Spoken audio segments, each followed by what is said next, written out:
we are live. We're happy, hooray! Alrighty, hello and welcome. This is session 2 of Roll for Severity's newest D&D campaign. We stream live every Sunday at 5 p.m. PST right here at twitch.tv/rollforseverity. I am Miss Wolfinger, the DM for this campaign, and I am joined by my 3 lovely players that you see before you, Kit, Tama, and Giggle. So before we get underway with the session, there's just a few quick things to go over. First thing, each month we donate a portion of all incomes generated by Roll for Severity to charity. This includes that from direct donations, bits, subscriptions, and sales from the Roll for Severity store.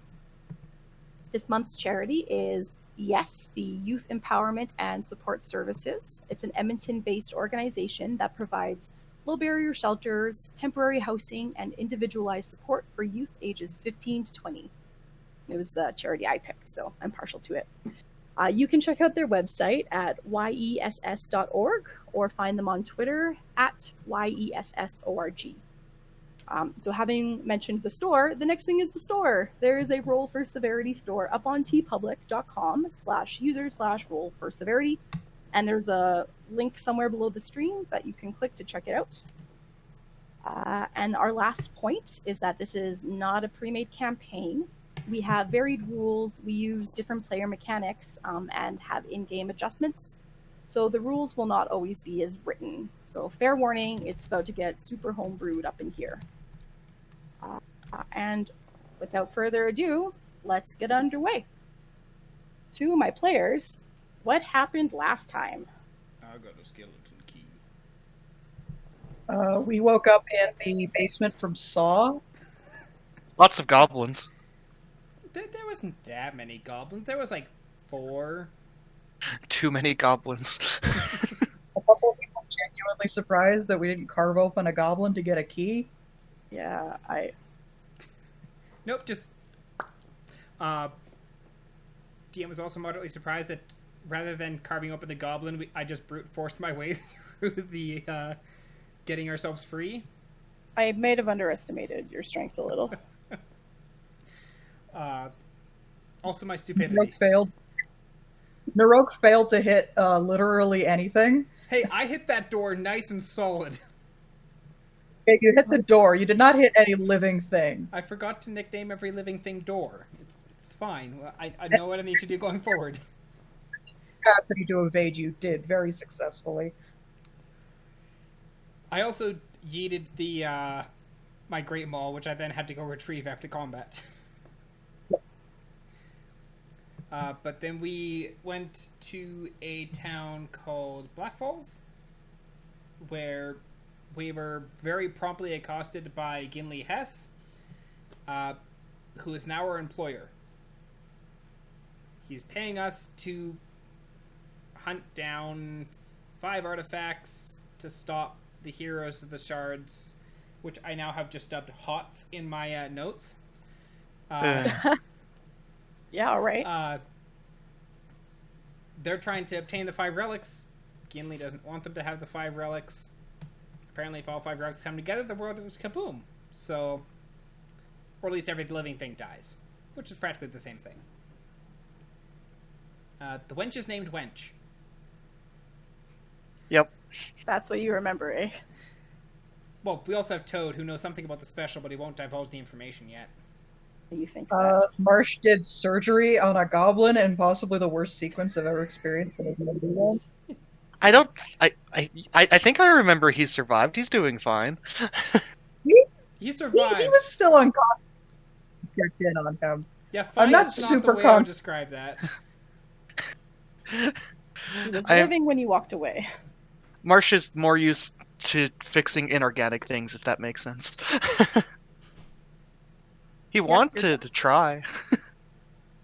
Fair. And you have a Dino Raptor. Am I remembering that one correct? Yeah, the unnamed swamp-made Dino Raptor, which Marsh just refers to as Raptor, basically. We're gonna have a lot of fun with Raptor. Okay. Yeah, that's some of the highlight bits. And then we were going to another town which was Vermil, which is a small town outside of Vespire, and we need to go talk to the witch, who's going to get us into Vespire, which is a city overrun by undead. Yeah, That bodes well. We'll be Who doesn't love fine. What could possibly go wrong? Just don't set them on fire. Then you have a flaming zombie running at you instead of just a zombie. Do I have fire spells? That's a good question. I should find that out. Yeah, do. so... What? Well, that bodes well.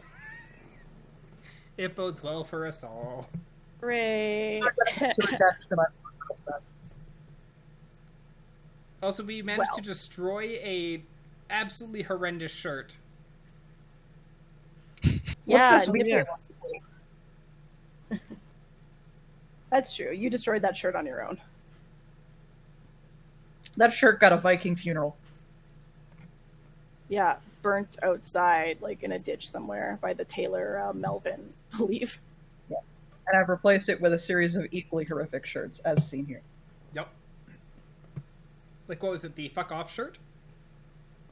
I did get a bright shirt that says fuck off across the shoulders. I did get a blazer with tiny cats embroidered on it in silver thread, and a whole bunch of other equally garish garments that will be described as plot appropriate. Yeah, close up people commission, and then suddenly they don't come and pick it up. So, you know. Yeah, because at the moment it's like this sounds like a great idea, and then they're like, I regret everything. It's like, I have to actually pay. What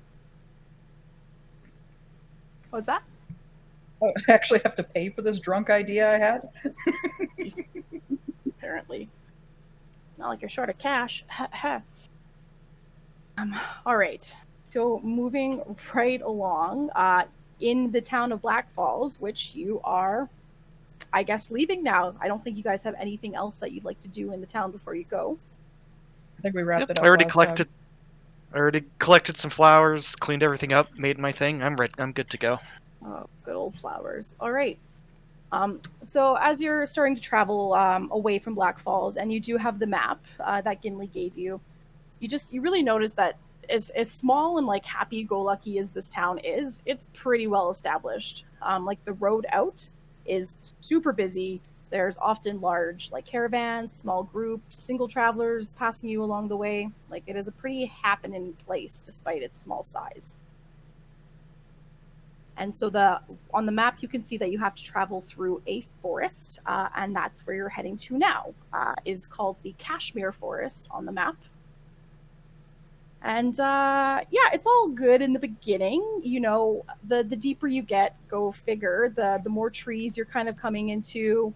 You're not quite at the thick of it yet, and you can just see in like the right light, just like the faintest silhouette of mountains way further in the distance. You know, not always super discernible, but when the sun peeks out just so, you can see some like snowy mountaintops. So give you a hint of what might be to come. So as you're journeying deeper into the forest, your path kind of becomes less pronounced. You know, it grows into something more akin to like a deer trail. It's a little less noticeable. You sometimes lose the track, but it's kind of easy to find again. Are you guys just like booking it there? Are you going at a leisurely pace? Someone sing a jaunty tune? Naroke is definitely going at a leisurely pace. I don't think the group wants Naroke to sing. I'm pretty sure they'd probably just start stabbing him at that point. So he'll refrain. I would. Since Naroke is like 8 feet tall, I'm pretty sure a leisurely pace for him is the rest of us running to keep up. You're not wrong. Yeah, I didn't consider how long your strides and... Yeah, I'm just joining the leisurely pace. It doesn't really sound like we're in too rushed to get to the spooky city, or rather the witch before the spooky city. Yep, that is very fair. The weather's pretty nice, so I mean, I can understand the, you know, not the need to feel like boogieing out of the rain or anything. Oh, it's raining? Nope. Just it's the weather's nice, so there's like no like, you know. Oh, God, there's no need to boogie because it's not okay. Yeah. So as we're traveling, though, I am going to pull out the chimes that I shoplifted yesterday. I didn't shoplift them; I pickpocketed them. I stole them. Is my point. And I'm going to say, hey, you guys know about magic stuff, right? Does it? We're getting a lot of feedback from Carson's mic at the moment. Feedback how? You just went super echoey, and it sounded like someone had speakers on, so it was going through the speakers and then back into the mic. Okay, my headphones are still in. I don't think I've got any. Your speaking now sounds sound just fine. Yeah, it's sounding fine now. We had a bit there where it just went super correctly, but yes, you procured these little set of wind chimes. you stole them while I was gambling. Yes. It's not the first thing it's not the only thing I'll steal while you're gambling. I'm gonna steal something pretty much every time you gamble. But I pulled them out and I go, so you guys know about magic stuff, right? Well, I mean, I just kind of look at like my like raptor made out of wood. A little bit. And jingle. Any idea what they are? I took them the other day and they look pretty cool. Seem probably magical. So anyone that's gonna try and check out these the wind chimes that Dominic has brought out, and you can do this check as well, Dominic. I want to say appraisal, but that's Pathfinder. So you can either make me an Arcana or a let's go Wisdom check to try and discern what you have. I will absolutely do an Arcana check. Arcana and Wisdom are the same for me. I'll try Arcana That's too. 3. That's bad for the course. I got a -1. Tom. Whoa. Hey! Looks like that one might be me. All right, Marsh. So, yeah, you're definitely no stranger to things of a more magical persuasion. And as you you kind of take up the chimes and you're looking them over, and a little breeze picks up, and the chimes kind of glow faintly when a breeze passes through, kind of triggering the magical effect. And you're like, I've kind of seen this before, this innate little glow, and you gather that this is like wind chimes of alarm. So do they like make an alarm when wind goes through them, or like can they cast the alarm spell? From what you noticed when the glow came with a breeze, like if you were to blow on it, you could probably get the effect to be recreated. So it seems like it'll ward off the spell alarm when it is indeed breezy. Oh, interesting. Okay. So we can use this to cast the alarm spell? Yeah, that's if you give it any sort of wind or breeze, I guess you kind of go invisible to the alarm spell. That is a very little interesting trinket. I hand it back to Nick. Cool, that could be very useful. that tool definitely seems to be more to your expertise. I really hope that thing's not waking me up in the morning. That's what you think of with alarm? Awesome. Is that kind of like the 2:30 a.m. birds? Like the birds you hear at 2:30 a.m. to let you know you fucked up? Oh, those are awful. We have relentless magpies here that are just insane. It's kind of nice. They don't let me sleep in as much as I used to, but they're terrible. So as the morning by this point has long since kind of faded, your travels are going pretty easy. The ground's marshy, a little wet and kind of gross, but it's not too hard to get through. And as you continue through the Kashmir forest, you start to notice that the trees have thinned out in this area a considerable bit, and that it's far more abundant with like wiry, thorny, prickly bushes. You kind of have to consciously think about where you're walking so as not to snag your clothing and armor and stuff. It's kind of a nuisance. The dried brambles are just all sort of around you. Can I get you guys to make me perception checks? I'm not good at those.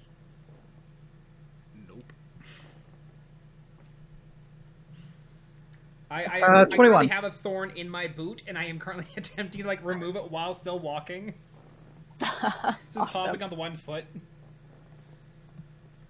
So Marsh and Naroke, yeah, as you guys are traveling on, you're just really focused on not getting caught up on the brambles around you and stuff. But Nick, however,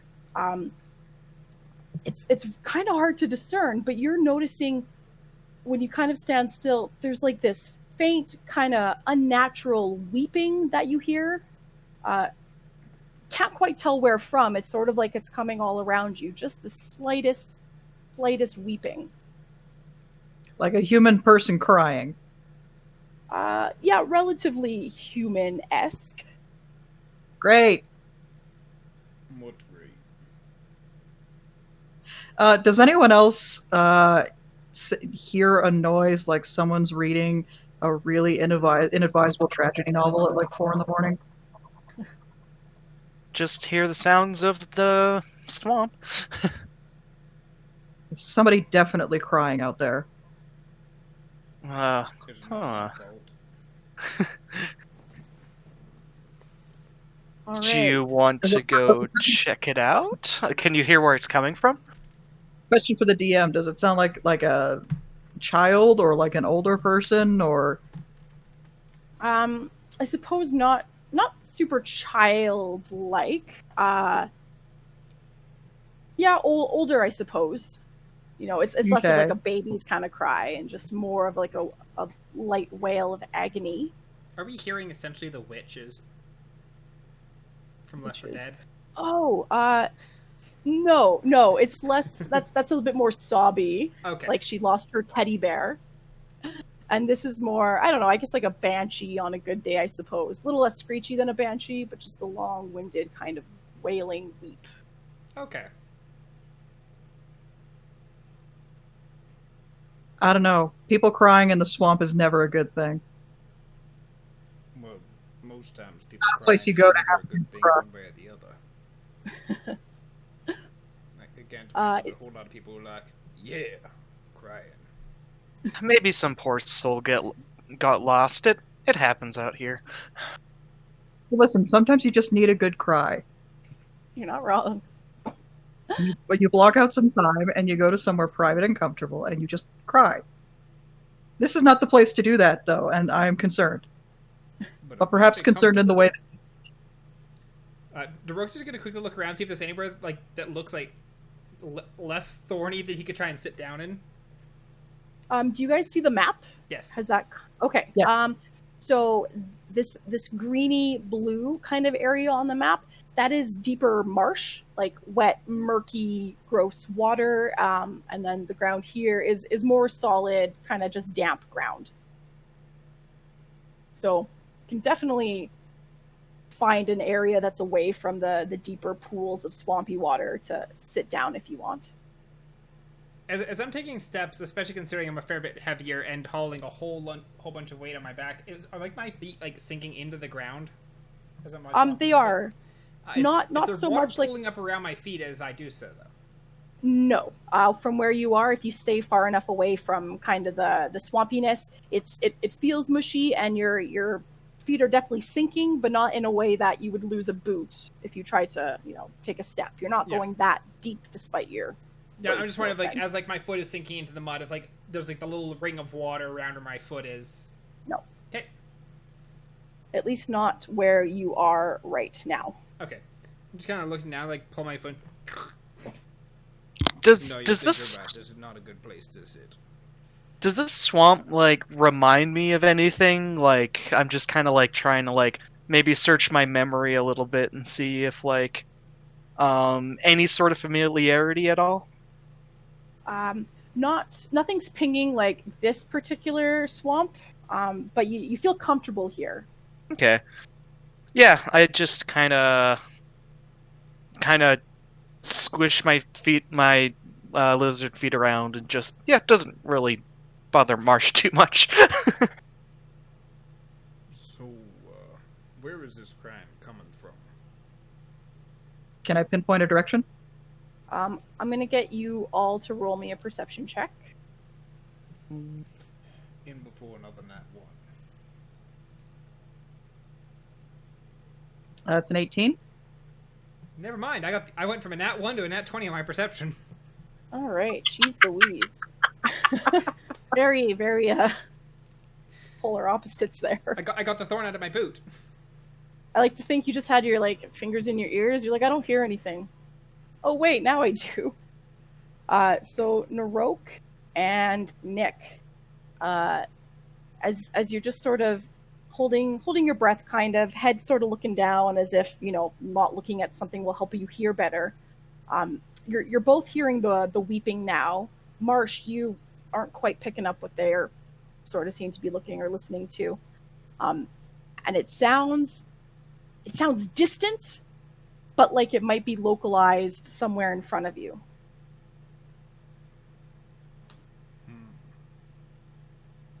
Is there any rocks? I think this might. See? Sorry, rocks? Yes, rocks or branches or anything that I can just like loose and sitting on the ground.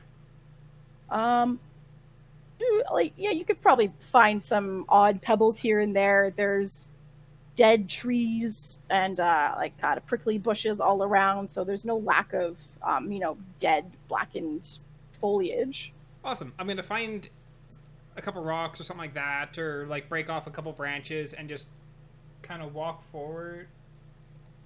Oh, there we go. Just walk forward and just kind of like chuck them out into the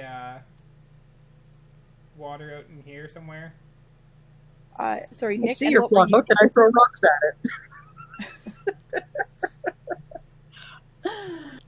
it? Lovely. And with that, I would like everybody to roll me initiative, as the weeping that you heard, it sort of starts to materialize in a way. Like it sounded distant, and then it all comes as this large, hulking mass of like a tall figure of brambles just rises up in front of you, Naroke.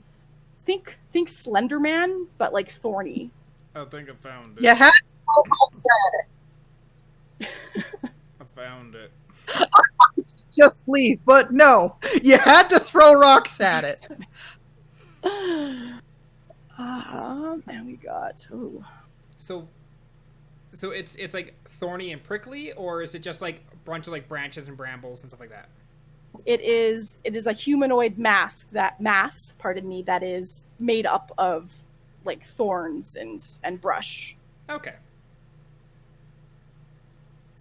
All right. So top of the order, we have Naroke.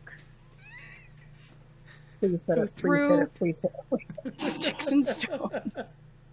Sticks and stones may break my bones, and this is already crying.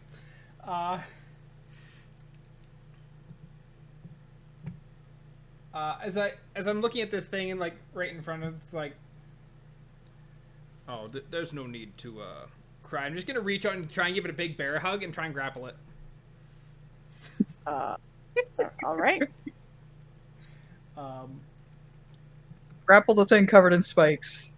I'm wearing plate armor. I don't care. But yeah, so grapple would be my strength versus its strength or It's dexterity. strength. I think athletics applies here. Or yeah, my athletic versus its athletics or acrobatics. Boom, 17. 17. I'm gonna give it a hug. Oh man. Okay. So for whatever freaking reason that you think this thing needs a hug, maybe you're very sensitive to the fact that it's crying. Yes. So you stand quite tall yourself. It's just a little bit taller than you. And as you go to just lean in fearlessly, it's almost like it disappears.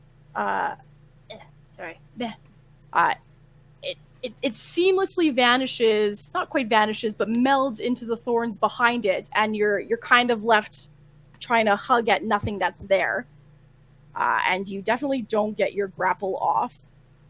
And it reappears right back where you had tried to grapple it. No worse for wear. I don't think this one likes to be touched. You don't say! Any other actions for you, Giggle?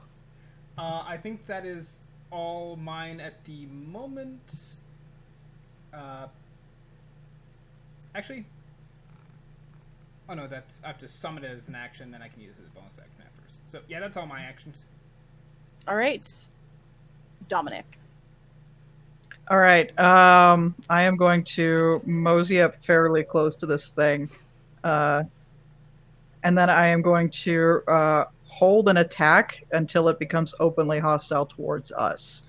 Because I'm not sure I want to hit first. Oh, okay. Yeah, absolutely. So, yeah, attack is held. We'll action for that, and that puts us to Marsh. Okie dokie. Could I get a little icon and roll 20 for the raptor buddy? Oh, yes. My great apologies there. Oh, no worries. Forgot all about your little friend. How tall is your raptor thingy? He's medium, actually. So, bigger than your average raptor, probably? He could be like Spark Raptor size. Hmm. All right, and let's just make him controllable for you. You should... Ooh, he's not super noticeable. I will find a better one, but do you see him there on your... Yep. Yeah. No, that'll work for me. I mean, it kind of matches what I was picturing his colors would be, and he would be pretty camouflage in a swamp. But I'll as my bonus action, I will send him off to attack. So let me just get his stat blocks. Well, his turn am I still goes correct? after yours. Oh, okay. Yeah, you Then use his action command to him, and then yeah. you take the rest of your turn. And then 'Kay, after your turn, then he moves. well, for my turn, I am going to draw my crossbow and try shooting at it. So, let me get that ready. Let's see here. I haven't got my crossbow on my roll20 sheet, so I'm just trying to dig it up here 1 second. Actually, you know, I'll just quickly do the rolls in 120 in roll20.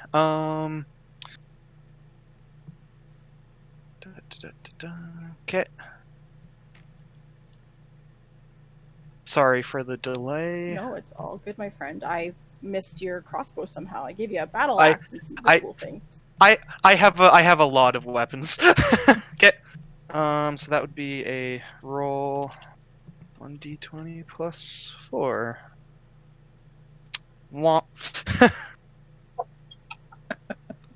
So you get a good solid pull back on the string, and it feels good leaving your grasp, but it misses its mark. It goes a little wide, and the creature before you doesn't even notice that you attacked it, really.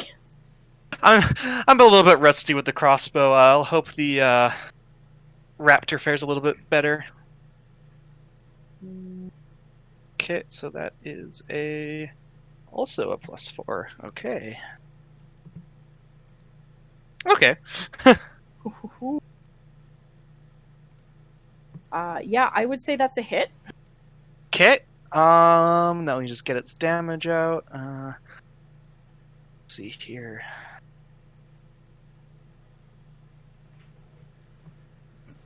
So, oh, nice. The plus 2 is force damage, and I think the rest is physical, if that's applicable. Like piercing? Um, Or force damage for 2. Because is your raptor like fighting? you know, I'm not actually too sure. It says melee weapon attack plus 4 to hit, but I don't think, unless I'm missing it, I'm not quite sure what attack it would specify under. No, it's probably piercing. Yeah. Whether it was claws or bites. I'll give it that. It uses the word rend, so I can picture claws, so that makes sense.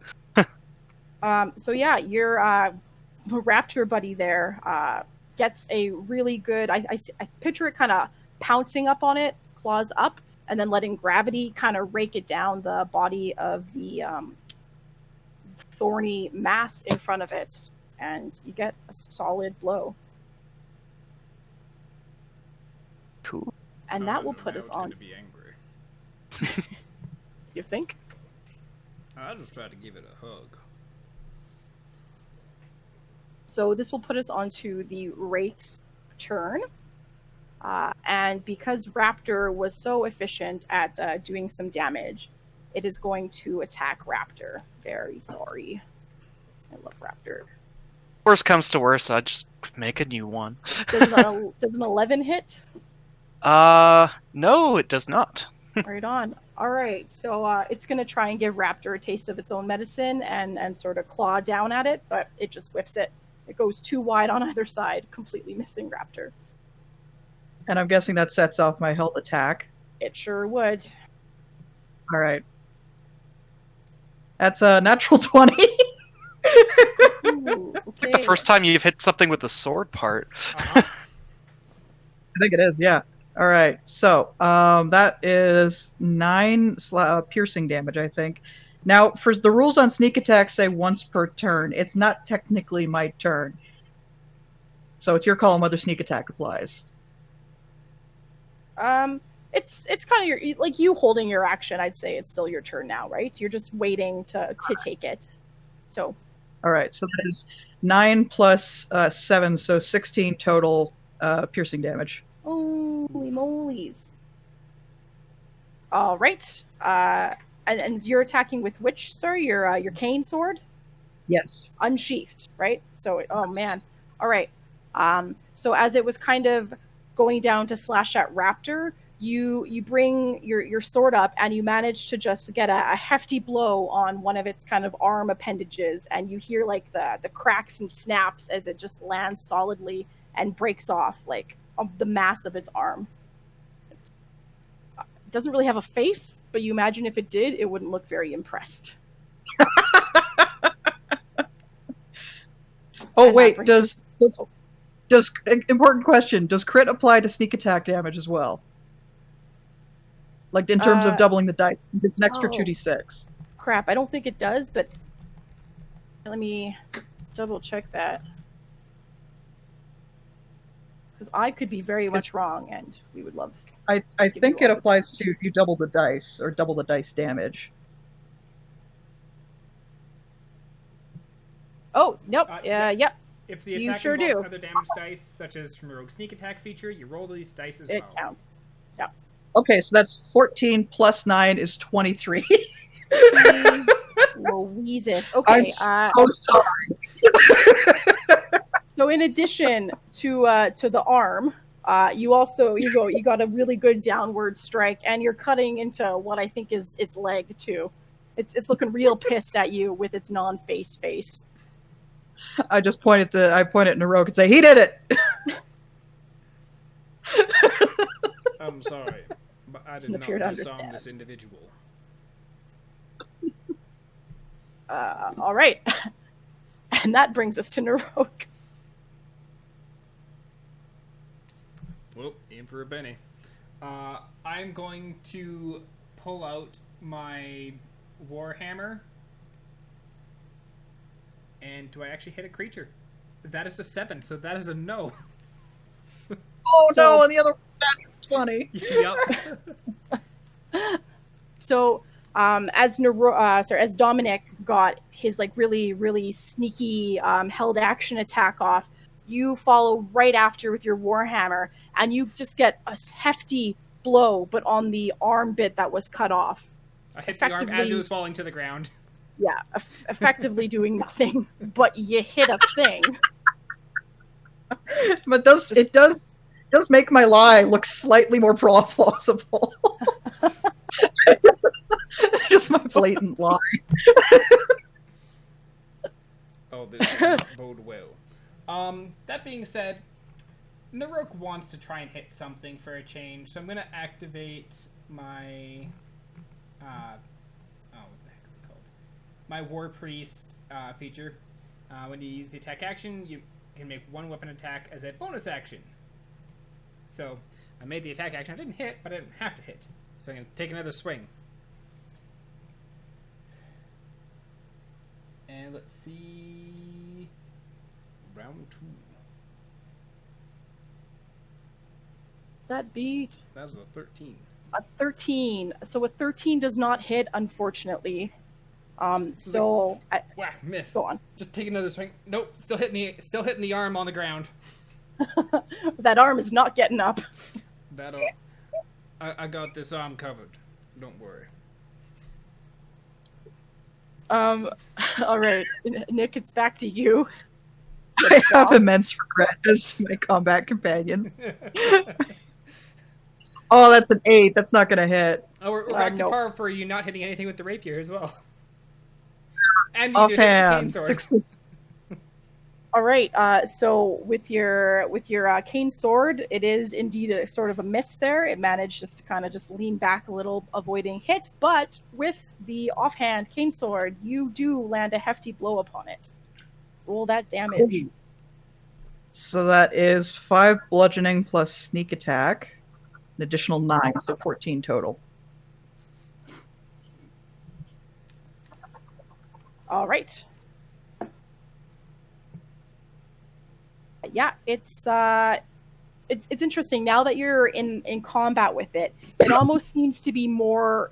Its mouth is open as if it was wailing, but you don't hear anything. Whereas before, when you didn't notice, you could hear this obvious wailing. But as you land this last blow, it's writhing and very agitated. The shrubs around it that it's sort of connecting to are vibrating like very violently, but it's not.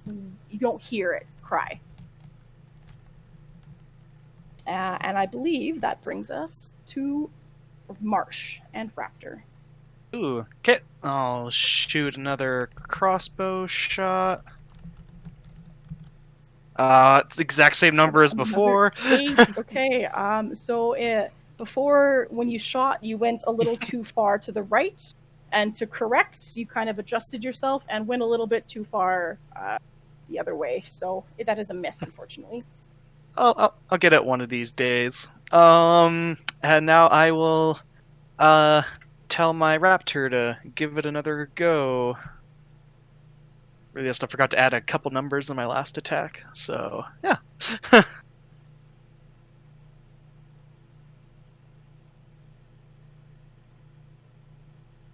I think that hits. Oh, yeah. Okay. So this is another claw attack that you're ordering it to do? Yep. So Raptor, being the smart, feisty little being that he is, could understand when he did a good. And so he's going to try and mimic that by jumping up really high and rending it with those claws again. Cool. He's a good raptor. And that would be that much. Sorry. 10? 10? Yep. 10 force damage. I'm just very consistent.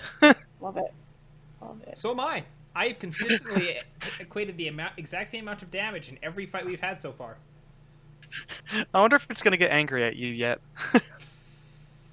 I don't know. I've been smashing its arm into oblivion.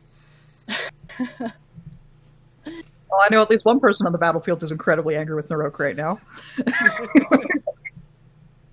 Okay, so on the Wraith's turn, all of you can see as it's vibrating kind of violently, it almost looks like it's melting into the thick of the brush there, and it's going to reappear right by you, Marsh. Okay, dokie. And it's going to take... Would we have any attacks of opportunity as it was leaving but our it range? will... Oh, yeah, you know what? I'll give it that. Raptor, Naroke, Nick. Okay. You can all attempt to make some attacks of opportunity. Okay, it's a 17. Yeah, that'll hit. I got a 10. So that's Naroke, you do not. 4 damage from me. 4 damage, great. And then Tom, that was your raptor that... Whew, Yeah, got a 20. Crits. That's Nat pretty 20. good. nat 20, awesome. So that's double damage. Yep. So 8. Nice. I believe I'm reading that correct. Holy moly. Okay. And yeah, Naroke, unfortunately, I don't think you're trying to hit the arm, but you're just... I was watching it, it's like going down, I was like, just bring the hammer like right down where its head was, but that point's already in the ground, so just... Yeah, that's exactly. Oh, also, what my raptor can do as a reaction. Darn, never mind. Well, the attack. It's not with. Oh, I can impose disadvantage if the creature is close to me, but it is no longer close to me, so I can't get that disadvantage. Shame. Oh, no. Close to you, like close to Marsh. Yeah, not your raptor. Yeah, the wraith has to be close to me. So Okay. Well, seeing as it's been It will taking a be.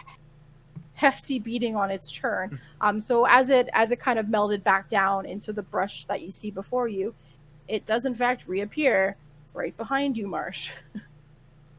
okie dokie. Which happens to put it close to you, but is going to make a swing claw vine attack at you. The official name for it. Swing claw vine attack. This is must a be an modified 20 to your AC. I didn't know that we were. I didn't know we were in an anime. Swing claw vine attack. Go. We're not. I want to name my attacks too. You absolutely can. If you want to describe them, please do. Nope, just the names. Or just the names. Okay, yeah, you can name them, and I'll tell you what they do. So with that 20 that I'm going to presume hits your AC, correct me if I'm wrong. I'm pretty tanky, but that still hits me. Right. Oof. So you are in fact hit for 6 bludgeoning damage and 2 poison damage. It gets a solid, it brings the good arm down on your shoulder, kind of wrapping around your body, giving you some nice little prickle kisses there. Nice spiky swamp kisses. Yeah. Don't say it never gave you nothing. Tetanus. Ticks, more likely. But anyways, Naroke. Well, that is... It was here a moment ago. So I'm I better go help. Okay. And let's take another swing with my warhammer. Right. Hammer time. Third verse, same as the first. No, I actually hit Ooh. something. Is this your first time landing a blow?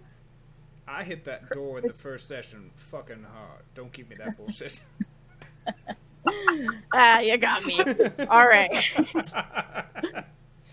Please roll that damage. Wait, that's... It literally only took my strength. In a momento. I need to edit. I'm okay with that number if you don't want to make it bigger. No, I absolutely want to make that number bigger, but it did not actually roll a dice. It just gave me my strength. Or wait, no. No, it rolled a 2 and then added your strength modifier, which is a 3. Oh yeah, that's right. So yeah, I do deal 5 damage. Okay. You land a hefty blow into, I guess, what's its gut. It's pretty tall. It actually stands taller than you, so I imagine since the arms didn't give you much, luck, you're going for a gut shot. Well, it's already been disarmed once. Boo. I'm not sorry. And then I believe we're moving on to Nick. I hit something. Yeah, I am. Did you hit something? I'm very proud. Let's see. Oh, I don't want to end up in the shrubbery, so I will just shuffle up next in between Naroke and Marsh. Take a swing with the cane sword. That's an 11. No, 11 will not hit. And is a nice. Jesus Christ. And in typical fashion. Yeah, we are back to this Back to first session all over again. Can't hit with the cane sword, Why but you'll hit every time with the offhand. Father took the sword out of the cane. It's just like, it's to psych them out, right? Like, look at this really pointy thing. Just kidding, have my cane. Just All right, totally so to that's fake 3 it. bludgeoning plus sneak attack, which is additional 6, so 9 total. All right. So the maw, wide open, you imagine it's wailing. If it could, for whatever reason, it's not. It's not looking happy. It's not bleeding, it's just dried bush.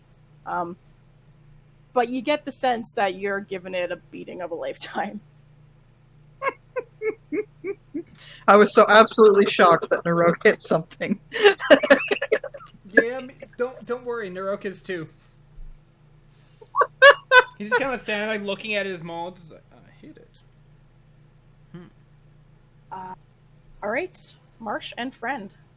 Okay, I will drop my crossbow and move to my. Actually, I'm more using the scimitar. No, I'm just gonna use the trusty battle axe, and I will do that. That's probably a nope. No, unfortunately, does not get a solid blow. You managed to hit like the brambles beside it. That isn't actually part of its mass. Well, I'll then use my bonus action to tell the trusty raptor to come help me. So I'm just gonna get him to move right beside me. 5, 10, 15, 20, and yeah, and just hope he keeps doing what he's doing. Oh, okay, nope, not this time. Yeah, so he kind of jumps up, I imagine, because he's a good boy Yep. and knows what works. And he gets kind of caught up on some of the thickets here in his tail, and he doesn't quite make it over to Monster Face over there. All right, so the Wraith, now feeling very outmatched, is going to do the tail old as time and try and disappear back into the thickets, I want to promoting that. attacks of opportunity. Rolls. It's 14. Here. That misses. Oh, so that 20 will hit. And something. I assume I my rep. rolled another 2 on my hit. Yeah. So 6 damage. Yeah, so Tom, that hits. That's for you, not your raptor, right? The first one was my raptor. The second one was my battle axe. All right. So wow, it's getting a hefty warhammer and battle axe coming upon it. What's that damage there? We got 6. 6 from me. And how much does your battle axe do? Sorry, Tom. Oh, the one that actually hit was my raptor. So and my raptor got another 10, as it 10. always does. Holy freaking moly! Okay. So it's wailing now. As it is kind of descending down into the thicket again, it decides that this is the time to actually follow through with a horrifying wail. And bam. And it disappears from the thicket before you. The weeping kind of wailing sort of becomes what it was before the encounter, where it's kind of distant, you can't pinpoint where it is, it's really faded and kind of fades down into nothing. Did we win? Did we get it? Do we still hear crying? Roll me perception checks.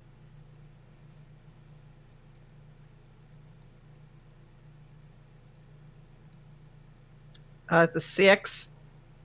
I got an 8. I win with the 9. With the 9. You know what?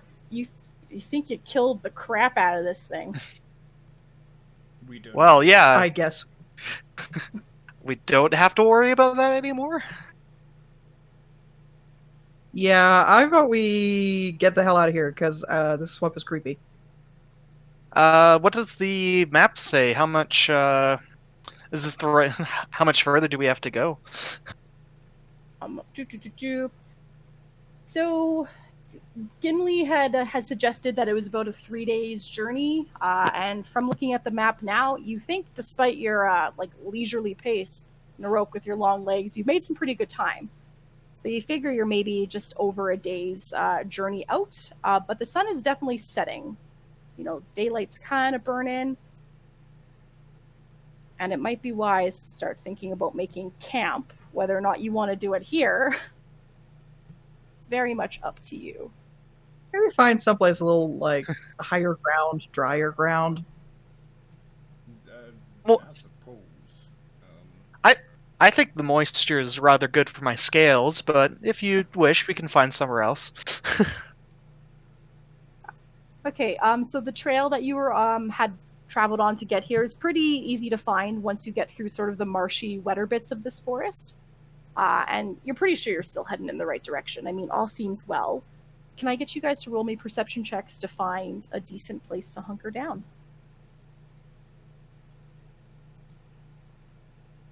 It's not 20. No natural 20. Hey. We are a very perceptive group now. Really keen to just get the hell out of here. Like, I'm done with this crap. Yeah, so I'd say you continue to travel towards your destination for another hour, just trying to keep an eye out for a good place to hold up while there's still a little bit of distant sun still in the sky, and you manage to find this little cave. It's not very big. It's probably only 20 feet deep, 10 feet across, but it's a cave up on higher ground that you could definitely nestle into for the night. Cool. Travel mattress. Let's see, what goodies do I have for camps? Dibs out on middle watch. Do I have dark vision? Do featured traits. I do not. I will take whatever watch needed. Just be aware that I'll probably be blind the whole damn time. So between Naroke and Marsh, which one of you would prefer first then? Or, sorry, Nick, did you dibs out on first or middle? I've already forgotten. Middle watch. Middle watch is Middle bullshit watch. because you get to sleep for 4 hours and then you have to be awake for 4 and then you have to go to sleep for 4 more. Sorry, so between... It's fine. Well, yeah, so who wants first then? I'll take first. I can take the last one. I will take middle watch. I like middle watches. I don't mind that. Watch order. And I assume Raptor just hangs out with you when you're awake. It doesn't need to... Does it need to sleep? It's a construct, so I assume not. Okay. Yeah, I guess, the Raptor will just always be watching. He has he has a bonus related to this. I'm trying to think. Oh yeah, he can't be surprised, which is handy. Oh. So if you tell it a really offensive joke, it's just just stone faced the entire time. God, I really thought that would have got you. Just looks, Oh. tilts its head a little bit. Makes raptor noises. Okay. So the sun is good and set by this point. Are you making a fire or just trying to keep warm as is and not draw attention? Do you want to do a fire before you guys settle in for the night? Naroke is probably gonna grab brushes as we're going along, and once you determine we're gonna be setting up camps, just grabbing branches and all that, just kind of tucking them under his arm until we find something. Says okay, just drop it all in a pile. It's let me get firewood. You probably took the arm of the creature with you to absolutely. use... The arm is absolutely in that pile. Right on. Okay. Yeah, I have a tinderbox to avoid the difficulty of trying to start a fire if if we don't already have our own. Okay. Well, then I'd say before you guys settle in, easy to set up camp. It's nice to be out of the wind, the faint wind that there is with the cave there. And Nick, could you please give me your perception check for the watch? Yeah, I'm gonna sit with my back to the fire so I don't fucking blind myself. It's a 9. We're gonna die. All right, so you're trying to be super vigilant. You know, you're doing the driving thing like every 2 seconds, kind of looking side to side, trying to stay super aware of your surroundings. And you're thinking you're doing a bang up job. You know, you're hearing the fire, you're hearing the occasional like flicker off into the woods, and then you're sort of scoping it out, but nothing comes out of it. And your watch goes by without any consequence. It went perfectly fine. What's up next? That would Yes, be me. how would you like to wake him up? So I'll wake him up, and I will like poke him with the foot, and then back up a couple of feet to make sure I don't get hit when he wakes up. And like when you go in to wake up Naroke, like he has what they said was a 2-person tent, and you just see his feet sticking out the bottom of the tent. So you like kick his foot, and it's just kind of like you just watch like kind of just grabs the one side of the tank. It's just like the posts in the ground. Just kind of grabs the one side, just pulls it up and over, and it's like, nope. Just kind of like sits up. That's great. I suppose 2-person tent is for like elves. 2 people that aren't 8 Yeah, feet I'm- tall. Why? Get into my silk pajamas, Hugh Hefner outfit, and settle down on my little travel mattress. Right on. All right, Naroke. Could you please give me your perception check for your watch? Ooh. Yeah, you're bored. You've got nothing to do but just like hyper focus. I'm just basically sort of like we're in essentially this little cave, right? Yes. Does it go Very- further in, or is it just like this little like incropping of rock? Not quite an incropping, like at most like kind of 20 feet in, but it's not super spacious. Like you can all get your setup in there, but it's not roomy by any means, especially with you and the length of your body. Yeah, so it doesn't like keep traveling further in. It just No, like, no, okay. nothing to explore. Yeah, then I'm just quite literally just sitting at the entrance and just like look around, find a rock, and just whip it off into the trees.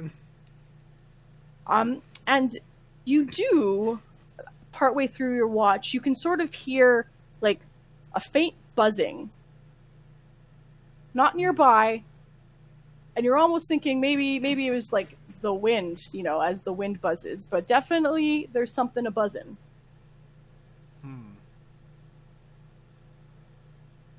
But your watch goes by. Mosquito in my tent.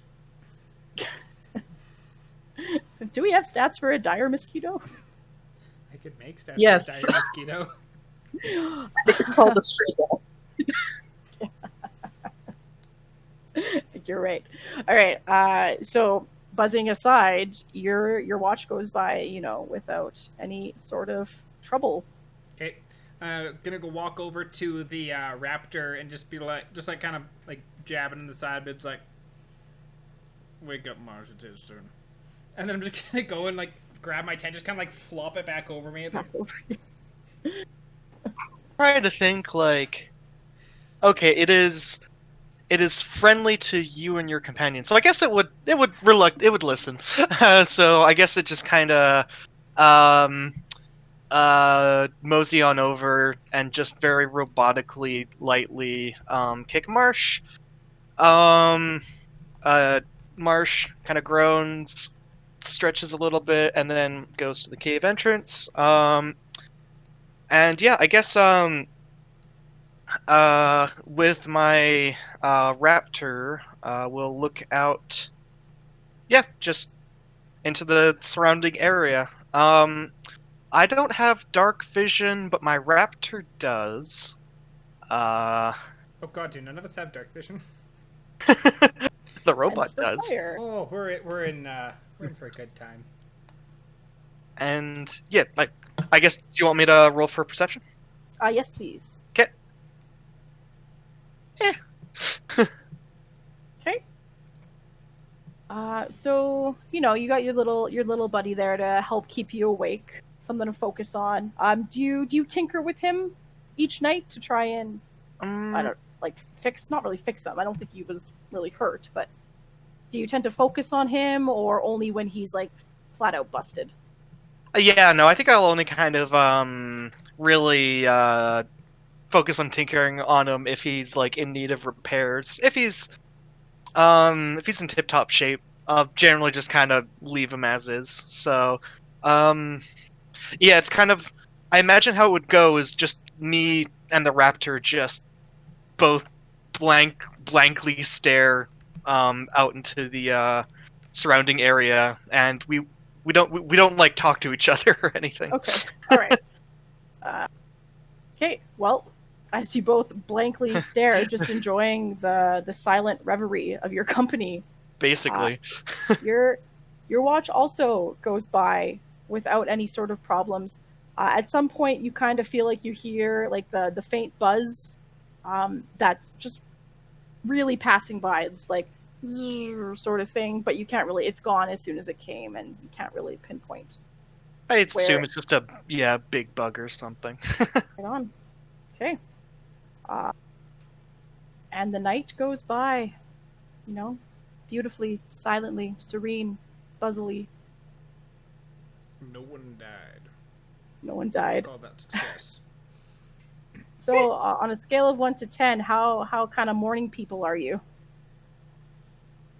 I think I'm absolutely disgusting in the mornings with regards to being like peppy and upbeat and awake and perfectly alert. Hooray, because it's morning. I imagine it doesn't. Oh, go ahead. Yeah, I imagine it doesn't really bother Marsh at all that much either. Well, I mean, just in general. Okay. Yeah, Naroke just kind of like sits up and just like kind of grabs his head and just like rolls the whole thing back up, so that way, like when he gets to a new location, he can just like unroll it and just hammer the pegs in. That's easy. Love it. Is it just kept in your chest throughout the? Yeah, it's just journey? like tied to the chest, and it's like so weird. Okay. Yeah. So you guys would take down camp. A pretty easy affair. You just have a mattress, right, Nick? Or is there? I do. I have a tent as well, but I think considering that we were in a cave, I forwent the tent and just went for the mattress. Yeah, love it. So yeah, simple affair. You pack up and continue on. it takes Naroke longer to put on his armor than it takes for him to wrap up his pack. What? You're not in plate mail. Chainmail? What's Naroke rocking? Naroke is currently rocking his. Yeah, he's rocking chainmail right now. Oh, I love how stealthy you aren't. Oh, I know. If it's the picture where it's just like the nice little vineyard and the giant boulder that's like rolled through. It's just like my full plate paladin in a stealth mission. Chainmail noises. So, in order to find this kind of like higher ground cave, you had to veer off the path a little bit, but it's not too hard to find. Pretty easy to pick up, and you're like 99.9% sure that you're still heading in the same direction onto the next town. Does anyone have any questions or thoughts about their surroundings, things they want to point out? It's gross. It's a little muggy. I guess This is gross. And on the way, I'll keep an eye out for any interesting plants that keep my eye. But besides that, I imagine I treat it as business as usual. Yeah, as we're going along, like I've got the wanderer feature, so it's like just keep my eyes open for like berries or anything like that. That just could like reach over, just pluck it off. It's like, can I eat this? Sure. Okay. Well, considering all three of us have severe memory loss, I guess there's no point asking you guys for your life stories. Just me and the raptor. Apparently, I don't know how I can make this thing. Where did this thing come from? I just know how to make it. Muscle memories. State. Sorry, what was that? It's just built it in a fugue state. Oh. Basically. So Naroke, as far as your sort of little, is that a feat that you have, or is that a racial trait? That's the background. Oh, the background. Okay. Yeah. So then it's worth mentioning to you, and I'm sorry I didn't mention this before. The deeper you get into the forest here, it's seemingly deader and deader. Like the plant life is more withered. It's more blackened, dried out, husky. Anything that may have been a berry is kind of shriveled up to nothing. Whereas in Black Falls, even though the world is kind of a desolate crap hole, things were still growing, right? Things were still abundant, hardy kind of flora could be found around you. Mutated but growing. Yeah, it's exactly it. Still growth. But here, you're not really finding anything that's discernible as like good or growth or alive in any way. At some point in time, someone's gonna have to come through here and just flash burn the place. The tinderbox, just the run. We do literally have a tinderbox, but I guess it's probably. I don't think we need to burn everything down. I hope that's just musings in your head. Setting the forest on fire is not the most subtle way to move from place to place. Nope. I also do believe it is a bad idea to set the forest on fire while you are in said forest. Also that. True.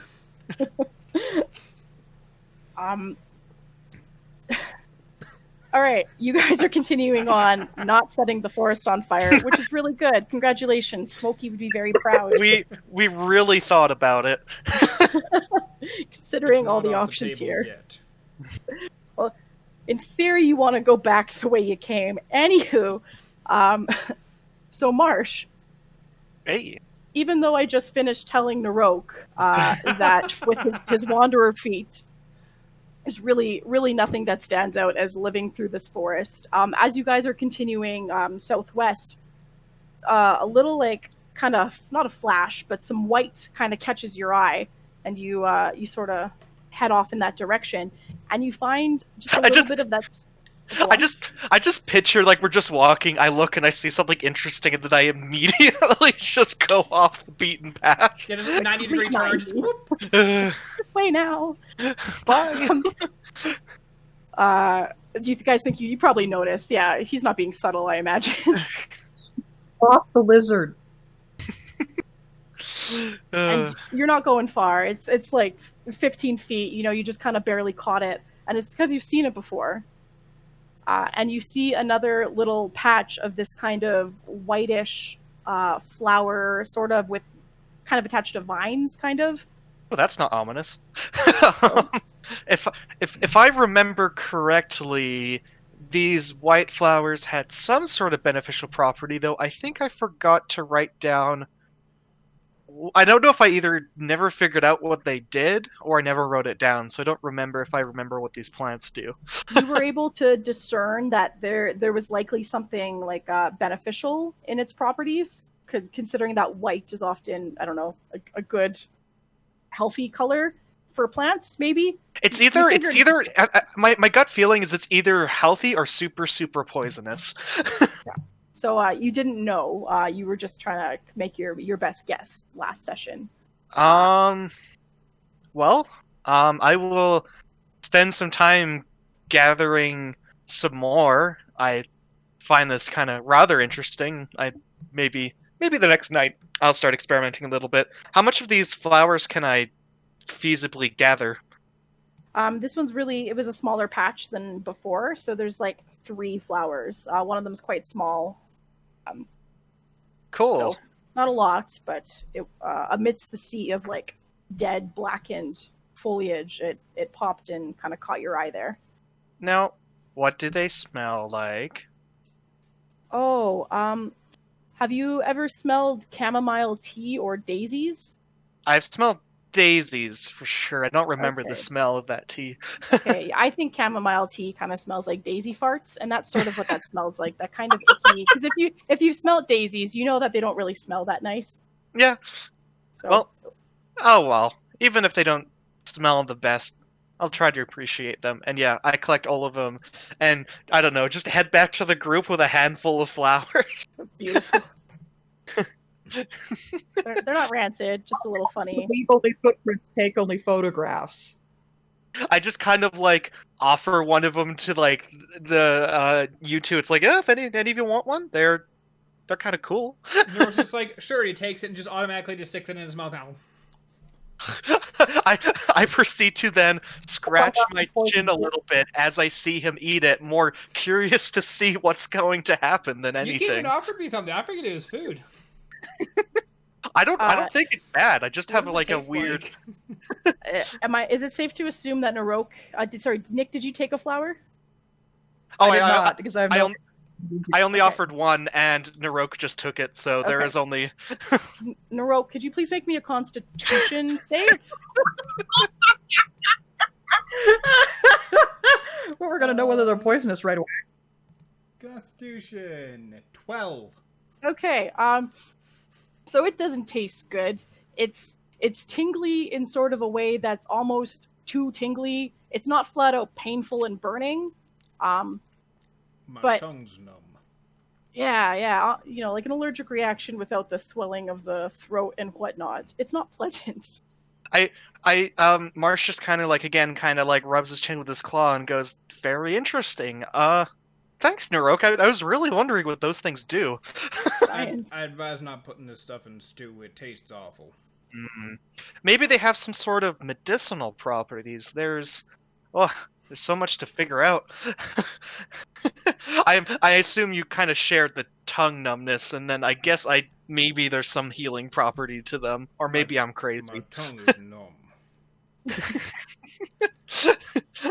I just kind of like take one of the flowers and then like look down and then look at Nick and then look down.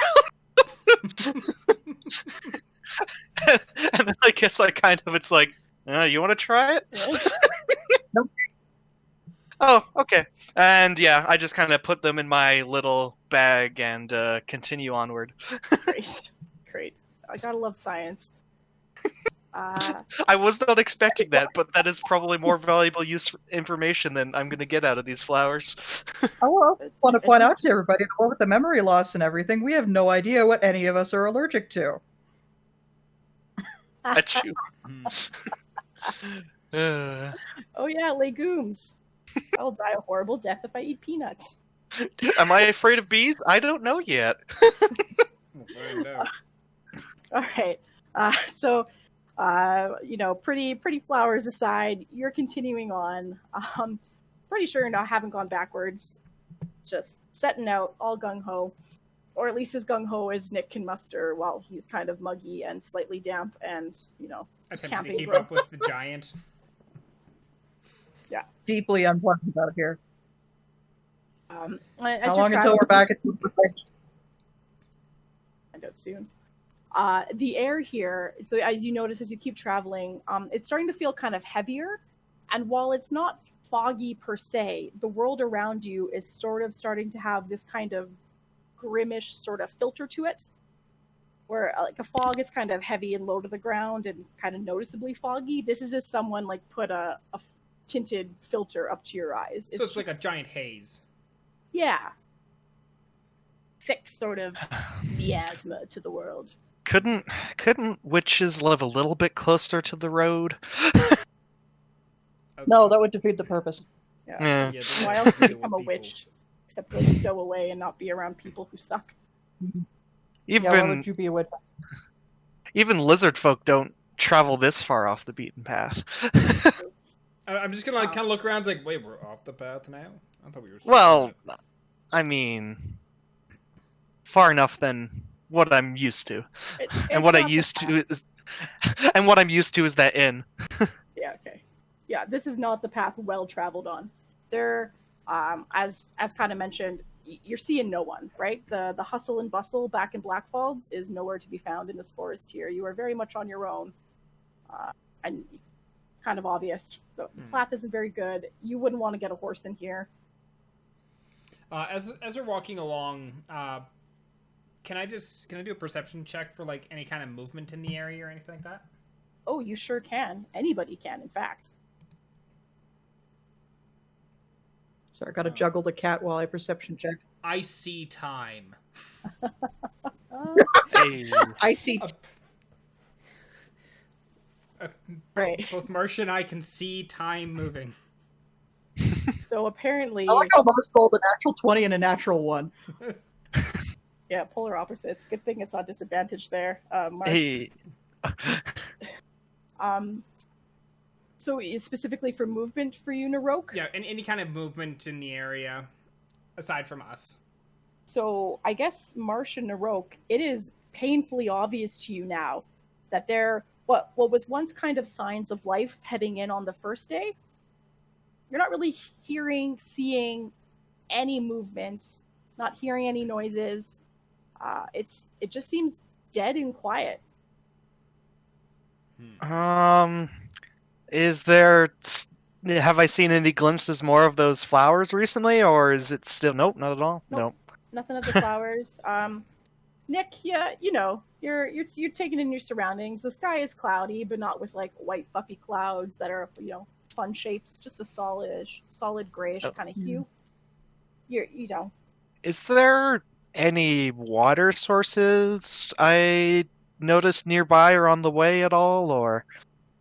Yeah, with that perception check, you can definitely kind of denote where maybe the ground isn't quite as flat when you're traveling and find a bit of like pooled kind of swampy murkiness. It's nothing big or deep or clean. But if you're looking for like a kind of a swampy mass, you can definitely find one. I'm just kind of like, the water that you found. It's like, I'll just take the water skin. I was more like wondering if it like water dried up and there was some sort of drought or something, but that is obviously not the case. So yeah, just general bit of ominous going around here. Lay of the land, yeah. Okay, that's a good point. So while the trees and the bushes and stuff are quite dry and crackly, the ground itself is, not sopping at this point, but damp. So you can probably gather that with the mugginess and the mountains that you saw, it's pretty likely that storms could frequent this area. It's not dried, cracked, deserty kind of land, deserty kind of land. I'm usually more used to I'm usually used to marshy areas having a little bit more life to them. I mean, hate to state the obvious, but it's kind of getting a little bit just really I'm getting kind of a little bit worried here, but Okay. Well, that being said, we are going to Fire Lady Wizard Person's city? oh, when it exploded, they probably burnt everything. This was yes, left. yes, I didn't think the effect of whatever happened over there could reach its way all the way out here. Are you guys happy to keep on keeping on? Yep, they can keep trying to keep up with my casual pace. Love it. Yeah, because your casual pace is so ridiculous. You're actually starting. All legs for days. I'm actually picturing like you just ridiculously, really just like tiny, really tiny torso, big head, and just like really long legs. I've seen your character art. I know that's not the case. So because the pace that you're setting is actually a little ridiculous, and the other two of you, you're keeping up. By the time the sun starts to kind of set down in the sky again, the forest is definitively thinning. Like, you think you're actually reaching the end of the forest a little bit ahead of time.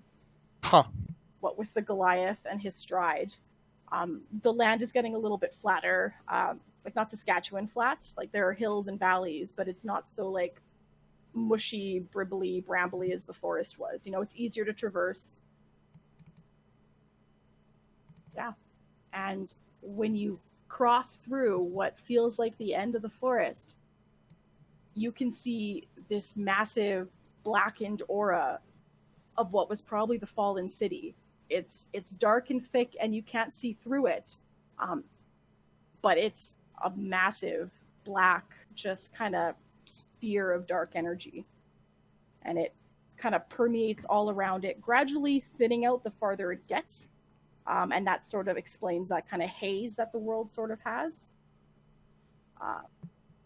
And off to the sides, you can see that the mountains that were sort of visible back by Black Falls are kind of cradling around the mass disappearing the closer they get to it.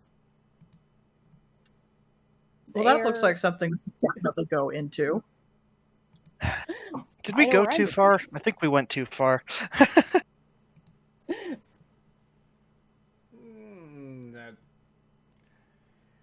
It looks like it's gonna get us killed, so that probably means we're in the right place.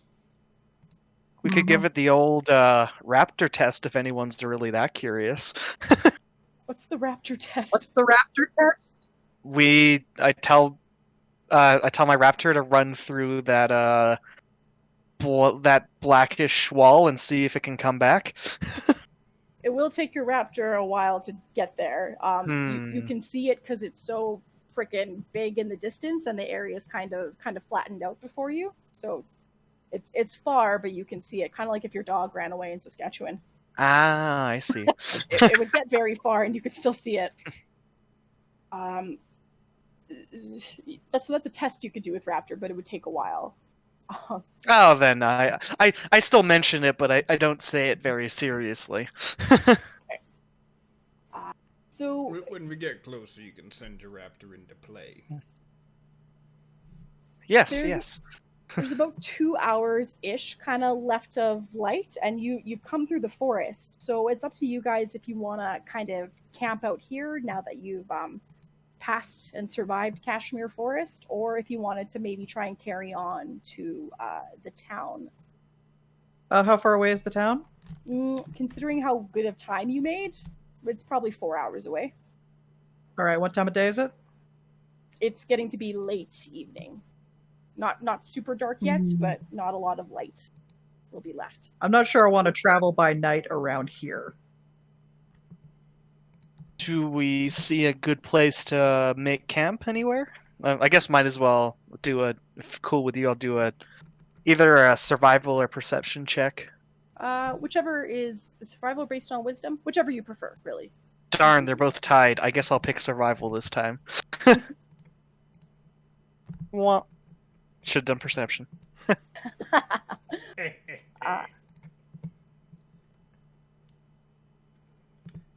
Okay. Boom. All my nat 20s are really not necessarily at, like, super useful times.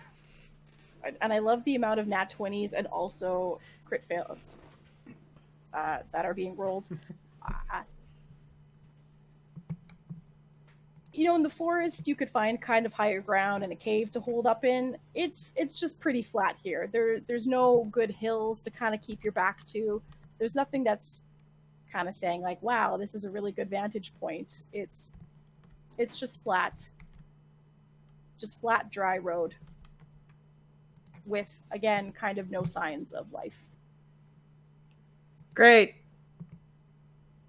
I wouldn't mind trying to see if we can get to the town instead of finding a place to camp here, but I could also stay here if we prefer. Who got those awesome ones? So Naroke and I guess your raptor, Tom? Is it your raptor that noticed the perception check, or that had the perception check? Oh, I haven't rolled my raptor's perception in a while. Okay, never mind. Sorry, I saw the 23 and thought maybe that was your raptor. So Naroke, while there's no visible signs of life, you do notice that the trail that's more discernible that leads into town has some like fresh kind of horse-drawn wagon tracks. And they're not, But how old do they look? Old. Probably a few days. So that's telling you that there's kind of has been signs of life, even though you're not seeing physical movement or hearing anything. Someone's been along this way recently, so they don't go through the forest. You notice that they kind of veer off at the forest's edge and then go along the forest. So it makes you wonder if there was actually another way to get through. But we got through just fine. We'll be. But how far away do we think the town is? like 4 hours. And we've already been traveling for 8 today? Yeah, you got like 2 hours of light left. You can try and hoof it if you wanted to. Well, I'm fine with walking if we want to. Is that... I think I'm getting a feel for some walking here. Yeah, I mean, I'm not super enthusiastic about walking for 2 hours in the dark, but at least there's a road of us. A road indeed. And it's a very well-traveled road. Okay. None of you have dark vision, eh? Just the raptor. That's the raptor. Once it does start getting dark, though, Naroke is absolutely going to pull out a torch. Beautiful. Beautiful. So you guys are continuing on, torch in hand. Just Naroke with the torch?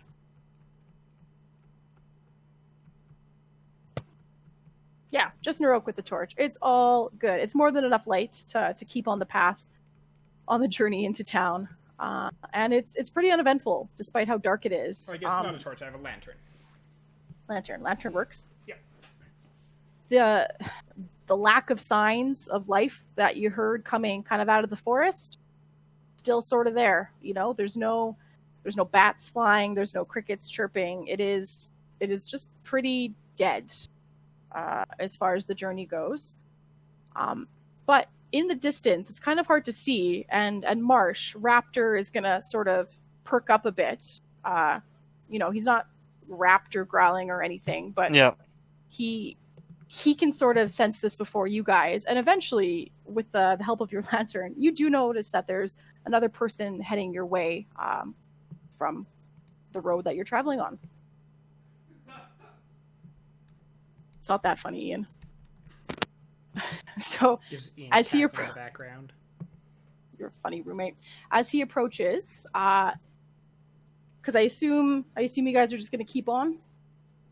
Yeah. Yep. Just like cautiously approaching, I got shield on my arm, lantern in hand, and just being mildly alert. Doesn't call for diving off the road quite yet.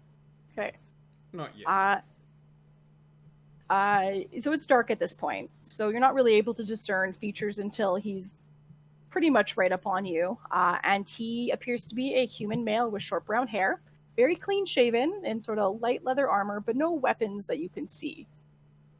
The closer you got, you could sort of hear that he was whistling a jaunty tune. Whether that's to like super ominous. Yeah, the one no. that's whistling. I don't know if a lizard folk can whistle.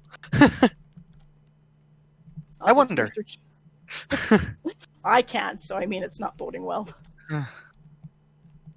And then when he, finally happens upon you, because it sounds like you guys aren't running for the hills, he's got this big smile on his face when he stops whistling, and he's going to say, "Well, good day, strangers. It would seem fortune smiles down on me yet again. We all carry..." Go on. Do you say that every time you come across travelers? Yeah, it's kind of my deal. Now, friends, we all carry a heavy load. I'm offering some of us the chance to lighten it. My name is great, guys. We're being...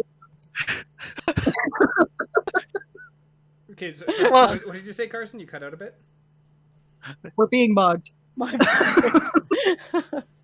the politest. I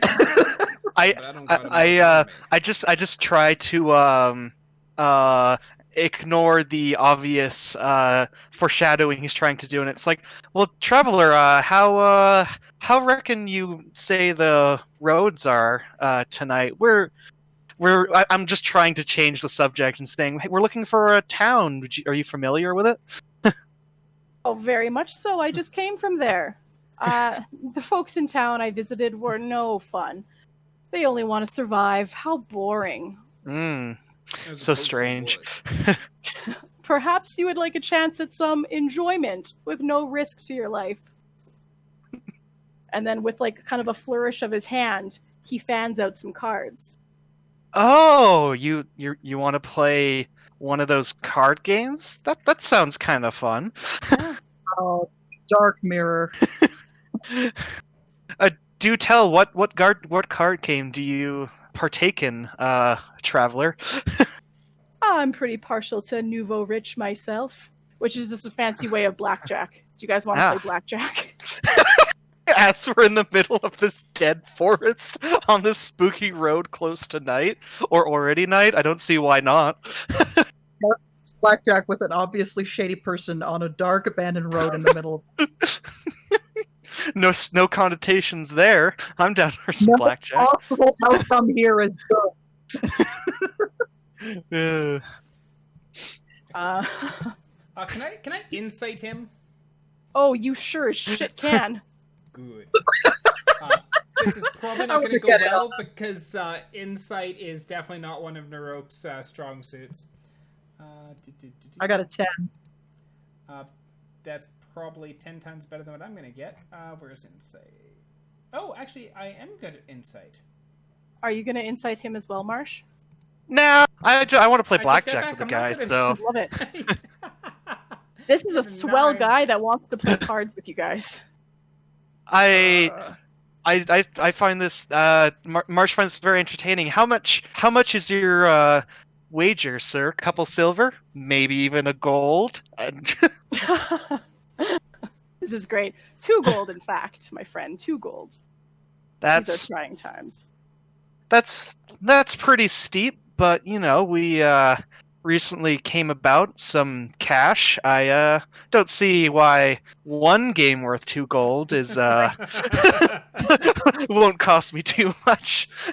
Yeah, Aaron as a player is like face palming as it's like, we just came in to get some cash, and Naroke's just like, that seems like a perfectly logical statement. We're super loaded right now. Why, yes, regrets. I do. When you say that, he doesn't like perk up or anything. Yeah. Doesn't seem to, either he didn't notice or doesn't care. So he's going to settle in on the side of the road there, kind of come off and sit down and encourage Naroke to come with his lantern and sort of light the way. It would be very strange to play this in pitch black. It's like, oh, I absolutely have a blackjack. It's like, I can't see the cards. You just have to trust me on this one. Are all of you getting in on this? Sure, Naroke will I'm absolutely not. get in on this. Okay, Naroke and Marsh. All right. Kit's going to be the only sensible one in the party. Yeah, So- no, Nick has done this exact bullshit. I know. Blackjack in the Dominic, middle of you're the the night. adult in the party. I'm just not sure I and- care enough to stop you guys from getting fleeced. Geist is gonna kind of give you a look and be like, "Are you sure there, bud? It's a fun time." He's really happy. Sure. Peer pressure. Gamble. Yeah, so All right.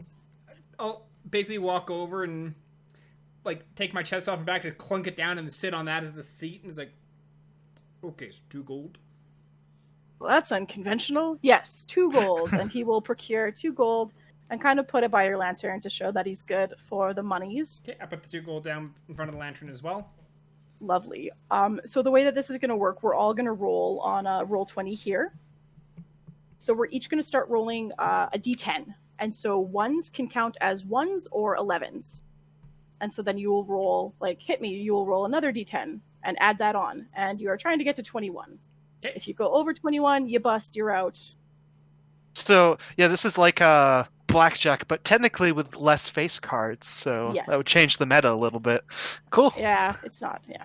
No. This makes it more interesting. It's Actually, I think, it's not. actually, I'm curious. It's like slightly different. And it's first to 21. So it's yeah. Well, we'll try it that You way. can actually roll a d13. You can. No,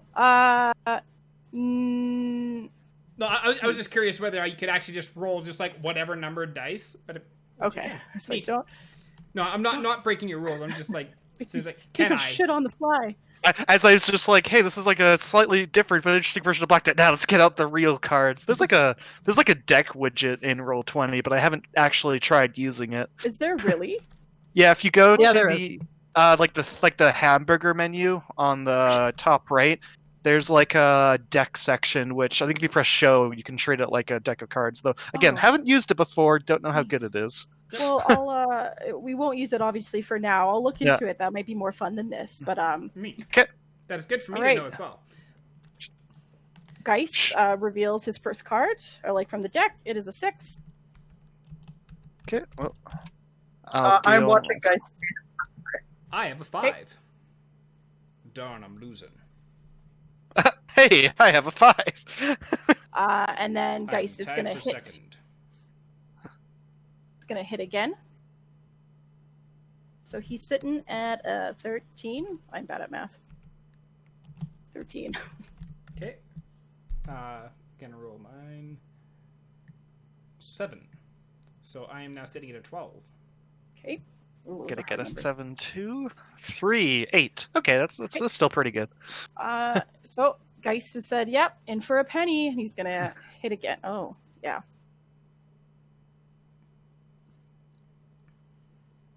$15. Not a great number. Naroke takes his roll at a 4, so that puts me at a 16. I'm winning And- now. I am at 14. Okay. Geist is wary, but he's gonna hit again. Oh, and it's definitely taking the 1 instead of the 11. Oh, but that'd be such a nice flip on that. I'm about to bust. Oh, no, I Nope. also got a 1. There's a lot of I'm at aces in seven- this deck. Yeah, I'm at 17. What is Geist at? Geist is at 16. Well, there's no reason to aim for losing, so that is a 18. Okay. So you have And, 16, or 17, 8, or 16, 17, 18? Yes. And I didn't mention, but you can choose to stay and then see if everyone else busts. I should have mentioned that. But Geist is going to hit again. Geist Wah, busts. wah, wah, wah. Wah, wah, wah, wah. He doesn't look too upset. Kind of just puts his hands like, that's life. Which one of you's winning? And, you know, it's like, Kurt. well, right now I'm in second, so I guess there's no harm in taking the plunge. I also am busting at the Ah. seams. I guess it's this lucky lizard's day. That was pretty fun, guys. As I'm just kind of scooping up the money and putting it into my bag. I'm writing off. That was my pretty two fun. gold. Nick, could you make me a perception check, please?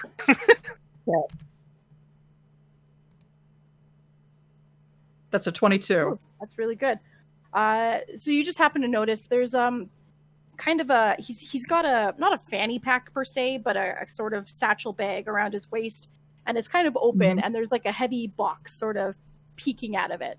I guess you wouldn't know it's heavy. Haha, it's a box that looks very boxy. It's got lots of volume. It's a girthy. All right. box. Is it large enough? Is it small enough that it would be possible to lift that out of the bag from behind? It's it's kind of big. It's about like 6 inches. Yeah, so it's got heft to it. Yeah, that's not the kind of thing that I could not notice. Okay, but you do see this rather odd kind of. Okay. Do I see his hands moving towards it at any point during the game? No, you did not. Okay. And then Geist, still a smile on his face, enjoying himself. He's going to ask if you guys want another round. I can do one more tops, but we gotta make it to town before the night gets too long. So if we do one more, this will have to be the last one. As I say without asking anyone else in the group. Actually, I'm curious. Do you want to do a double or nothing? 4 gold. Well, I suppose if it's the last round for the night, though I don't know why you're in a hurry to get to town. There's nothing on these roads to be afraid of. Well, I agree with you on that, but I would like to be able to take a nap.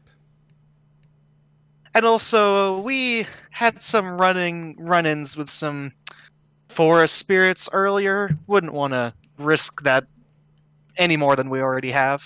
They're not the touchy sort. I tried to give them a hug because they were crying, and it did not go well.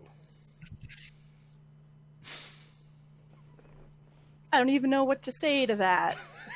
You usually hug, and he's gonna kind of turn to you, Marsh, because you're sort of making the most sense. That's surprising. Are you the adult of the group? Are you local around these parts? Oh, I travel. Try and spread a bit of joy and fun where I go, but the people of Vermil here don't have time for fun. I suppose while we've got your time, do you know anything about that there city over there, the one with the ominous aura of death? He's gonna just kind of look back and kind of cock an eyebrow and, yeah, it's Vespire. It's a shithole. You're not going there, are you? No, not right away. It's on the list, but we're not from around here, you see. So on the list, are you playing like murder bingo? Well, I sure hope not. But yeah, no, you see, we're oh wait, and then like Marsh kind of like again puts his kind of like claw on his left and is like, yeah, no, I don't think we're interested in playing murder bingo, as Marsh may have realized he maybe he shouldn't be so direct. So about that blackjack game. Yeah, he if whatever you might have been kind of going off with your tangent before, he doesn't look interested. He doesn't perk up at it. He just wants to play a happy game. And he says, "Well, I suppose if it's the last one." And he reaches behind him and he pulls out that box that Nick saw earlier. And he's going to say, "Let's make it real interesting." Yes. Brandishing it in your face. He's going to kind of set it down kind of like where he had the gold and push it forward and say, "I wager this mystery box." Oh, well. I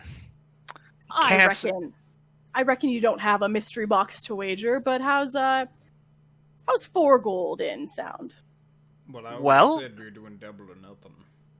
But I think we'll take your box as a wager. I think it's unlikely we lose.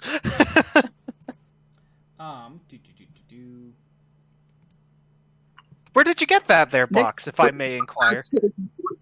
Oh, you may inquire.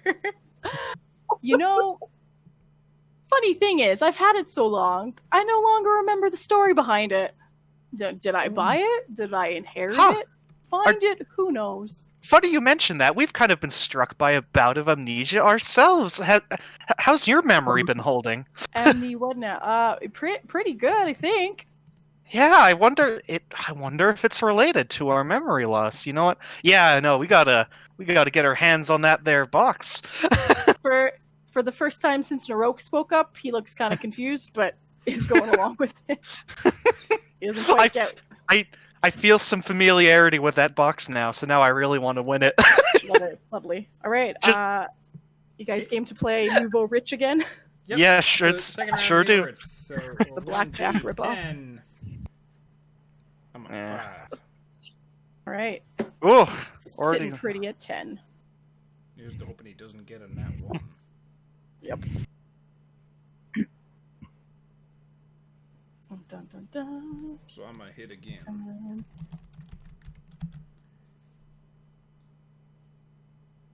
I'm at 11. 11, all right. Ooh, okay. Geist is sitting not so pretty at 12. I'm at 10. I like that number. Okay.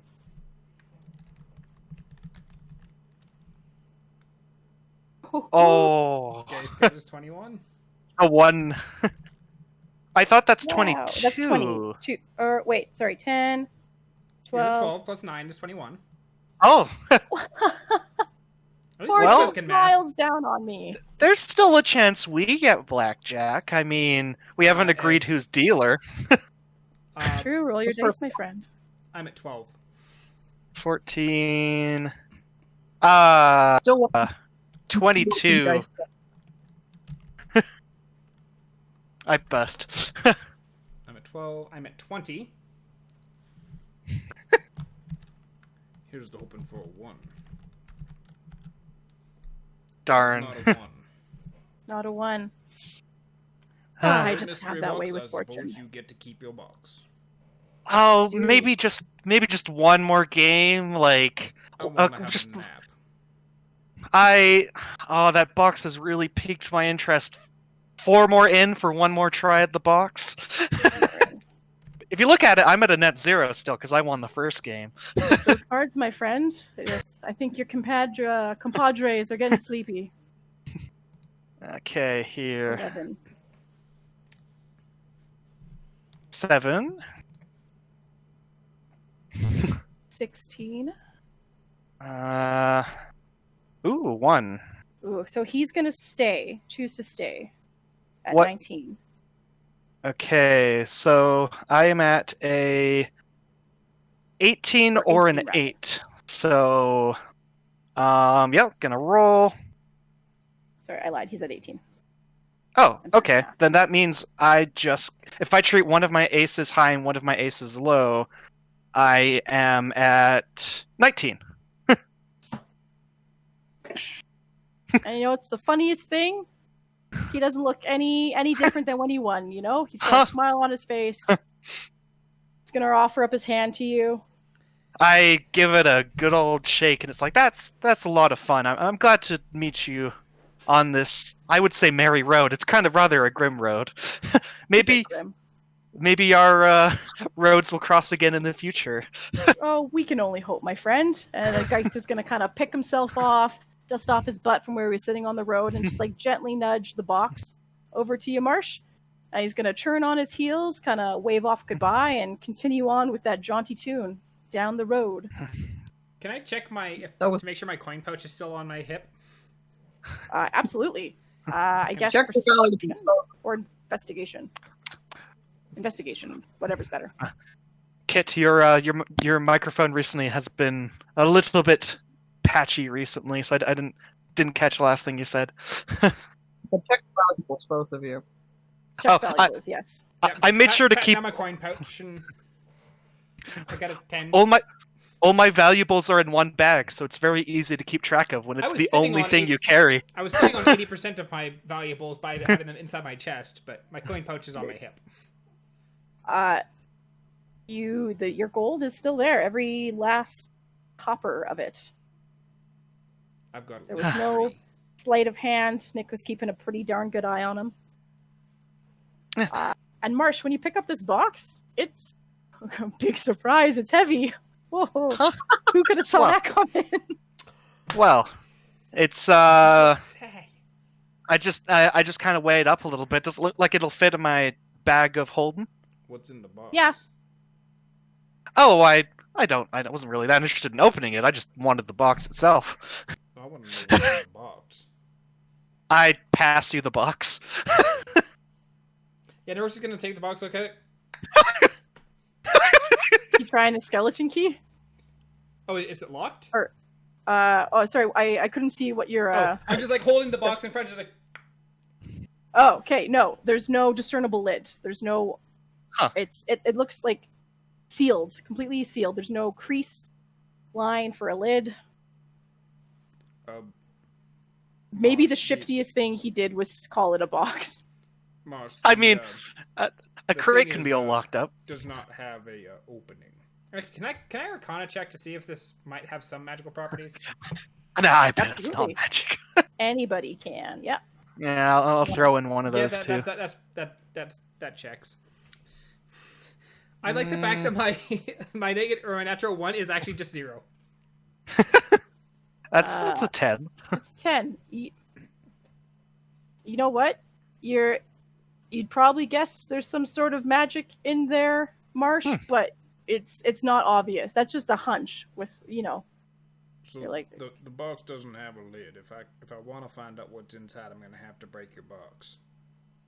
I mean, it seemed to be it was sealed of some sort. I imagine you can, like, with enough force, pull off the top a little bit. I mean, I was more in it for the fun of playing cards. I could try. And I'm just gonna like grab try and get as much of a grip on the top of the box and try to pull. I guess roll me a strength check, please. I'm gonna back up. I'm close enough. Elbow to the face. Aww. No, not even the faintest hint of give. It's like can't trying get a to good twist grip the on rock. the box. Yeah. Yeah. The corner kind of stabs into your palm a little. It's like, ow. That's unfortunate. Here you go. You can have your box and just toss it back to Marsh. Just frisbee. I just kind of, I just kind of catch it, and it's like, I don't know, Nick. Can your luck picking figure out this one? As I just kind of aim the box in your direction. You're right. Well, I mean, I'm just gonna hold up the skeleton key and my hammer. It's like, I got keys. you know what? That's thing only cost me 4 gold. What's a little hammer? What's a little hammer to a box gonna do? And I just kind of set it on a nice little hard surface and give you a lot of space. So first thing I'm gonna do is I'm gonna walk up with my skeleton key, and just push against the thing and turn and stick that back in my pocket. Walk back and ooh, with my warhammer. Does a 13 hit the box? So a 13 hits the box because its AC is box-like. Oddly Very enough, stationary. you probably expected it to really give and maybe kind of crumple in on itself a little, and there's barely the hint of a dent. And you got a pretty solid thwack on it. It's a box. It wasn't moving. Which might feed into the fact that this is kind of a special box. Also, when Naroke tossed it to you, Marsh, you heard like a rattle inside. I guess I will, after Naroke unleashed his key opening, I guess I'll sigh, pick it up from the ground. I guess I'll just give it a shake, turn it around a bunch. Yep, you just hear a rattle inside that heavy box. You guys can do this as you're traveling to town if you want. Definitely. Yeah, the brief stop to hit it with the hammer and then keep going. Yeah, and then keep going. It's obviously sparking more questions than answers because the Goliath didn't really do much damage to it, but. I guess while walking is I'll just focus on like turning it and tumbling it. Maybe if I can get like a proper guess of what's inside, maybe, who knows, maybe just turning it and spinning it the right way will unlock it. So while we're on the route, I'm just shaking and turning this box, making maybe a little bit of a racket, but I don't imagine it's that loud. Nope. And there's really, other than the sign of Geist passing you by, you see no one. You do, however, as you continue to travel, see some lights in the not too far distance that is probably a Vermil. Okay. So, I'll just stow that box away in my bag of holding. I assume it wasn't again too large because it fit in his little fanny pack, so I'll just stow it away in my bag of holding. Definitely. As we're walking, I am like, okay, I need to, before we talk to any more people, I feel like I need to explain some things to you guys. First off, necessary to tell the truth. You are cutting out and echoing again. Christ. Hang on, let me check my settings. I caught what you said that time, but yeah. I heard the question too, and it was really good. Good question. I did not hear the question, which is why I'm like, Alright, I turned down my... How's this sounding? Try speaking up a bit. I turned down my mic sensitivity. How's this sounding? Much better. That sounded Yeah, great. that seems better. So, yeah, it's not always necessary to tell the truth. If somebody asks if you've got money, you don't know. If someone asks you if you're going to a certain place, you don't tell them that you're searching for a bunch of magic relics. If somebody's, asking soever, you're just traveling. It's none of their business. mean, I figured it would be rather. With you, Oh, they you- are probably. You've cut out a whole lot there. Your mic is being angry. It's not my mic. I think it's something to do with Discord. Also possible. Discord is a bit of a bee. Discord's been dropping the ball a bit. Okay, you can probably hear my. I cranked it all the way down, so that it should pick up everything. Can't hear your fan, so you're good on that portion. But well, I mean, he seemed like a relatively honest fellow. I figured he could maybe give us some information as a where we travel like he should. And I mean, it's not like we've got too much to hide. We're just We've got go. We don't. He was whistling. How bad? Money is more concerning than knowing I have money.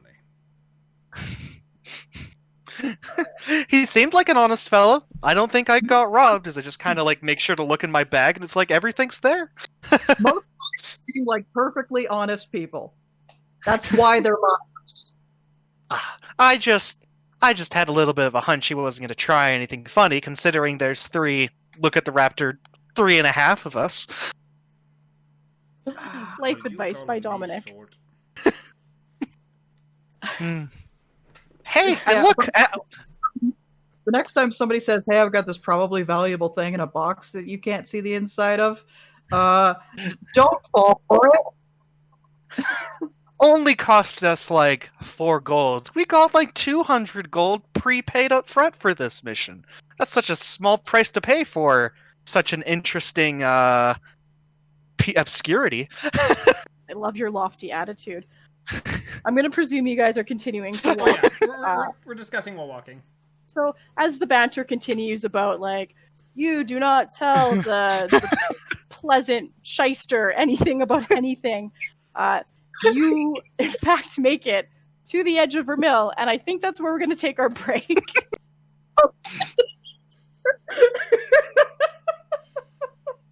Congratulations. We just survived getting to Vermil and we didn't get robbed. Yay! Okay. So we'll be back in, like, which should be 10 minutes. Yeah. So we'll see you guys soon.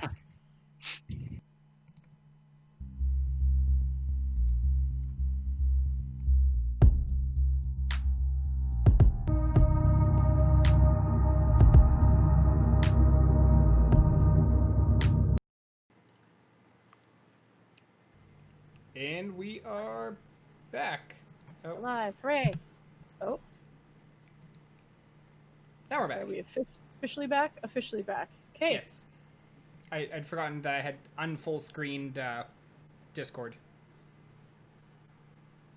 Welcome back to the campaign. 10 minutes ago, we left our travelers at the outskirts of town. We didn't get robbed! It is very It's very dark. What would you guys like to do now that you are approaching the town? Can we see any people? You can.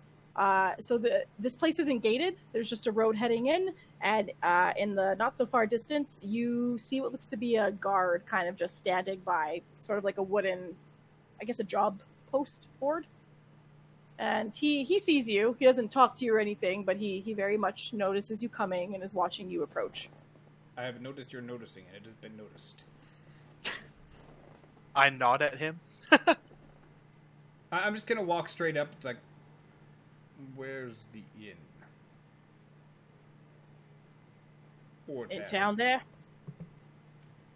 Yeah, he's he doesn't really like turn to point or anything. Just kind of gives you a little tilt of his head there. You know, he's kind of bored. And he's going to say, Bent Arrow, biggest building in town. And there's like, 8 buildings in town, so it's pretty so small. So standing even in here, the we dark. can see all 8 buildings. Yeah, and it's one of the only ones that appears to kind of have light coming up the windows, so it's pretty easy to discern. I'm also gonna This look at tavern. the job board. Is there anything on it? There is. You're just putting your lantern. Yeah, I'm up just gonna to it. turn. If he's standing right beside, then I walked up to talk to him. It's like, Yeah. Okay. Fair enough. So there is a posting on there that Madge is looking for adventurers. There's no details. It just says, go see Madge for more information. There's a posting from someone named Father Brown that's looking for discreet farm hands. And then there's another kind of posting that somebody is looking for a missing person. Before we get too far from the guard, I just want to ask him. I kind of go up to him. It's like, if I may implore, did you say this folk who had kind of a leather armor and brownish hair walked by recently? Rings no bells. I haven't seen anyone all night. Ah, yes. I was just curious. Thank you for the help. And I just kind of like sigh and then turn around and then I guess meet up back with Naroke. Well, if you're talking to the guard, you're literally right beside me. I didn't quite get the distance between the job board He and was the standing guard. he was standing like leaning against the job board. It's all good. He just turned to Naroke. Yep. Yeah, so there's currently 3 postings. So do we want to be a missing person, discreet farm hands, or mystery notice? Well, I sure hope I don't want to be a missing person. I don't know, any religious figure looking for discreet labor, that's probably some cult shit. You say that as if that is above us. Farm hands are religious. I kind of take out the box and shake, and it's like, what do you say, Mr. Box? Oh god. Like an 8-ball. The answer is unclear. I can't seem to read it right now. I'm just gonna turn back to the guard. It's like, do you know where Madge is? In her house, I suspect. That way. Very distinct. Which house is that? And it's hard to see because it's dark, and like the reason you can see the tavern is because lights are on in it, and there's not too many lanterns stationed around town, but he just kind of gestures into the darkness where you can sort of see a silhouette of a house. There's no lights on, so, and he's just kind of pushing you, well, not pushing you, but like that way, man, leave me alone, I'm bored, and you're not entertaining. It's kind of the vibe he's given off. An Thank you. 8-foot tall dude and a lizard walking into town is not entertaining. So a human, a Shakes the Goliath, box and a a little lizard folk bit. walk into a bar. Only the Goliath hit it. Before we get too far from the job board, I'm just gonna take like a mental note of the missing persons poster. Like, heck, no Narlook, maybe we'll come across them, but I'll just take a look at that poster. So it says the contact person is Priscilla, and it says that my son has been missing for 3 days. Please see me for more information. And there's like a sort of crude sketch of a young orc boy. Yeah, I take a mental note of the sketch just in case. Definitely. Come across when we're doing other things. Cool. Okay. Well, I'm in for bed. And Yeah, just no, that was saunter over That was towards the tavern.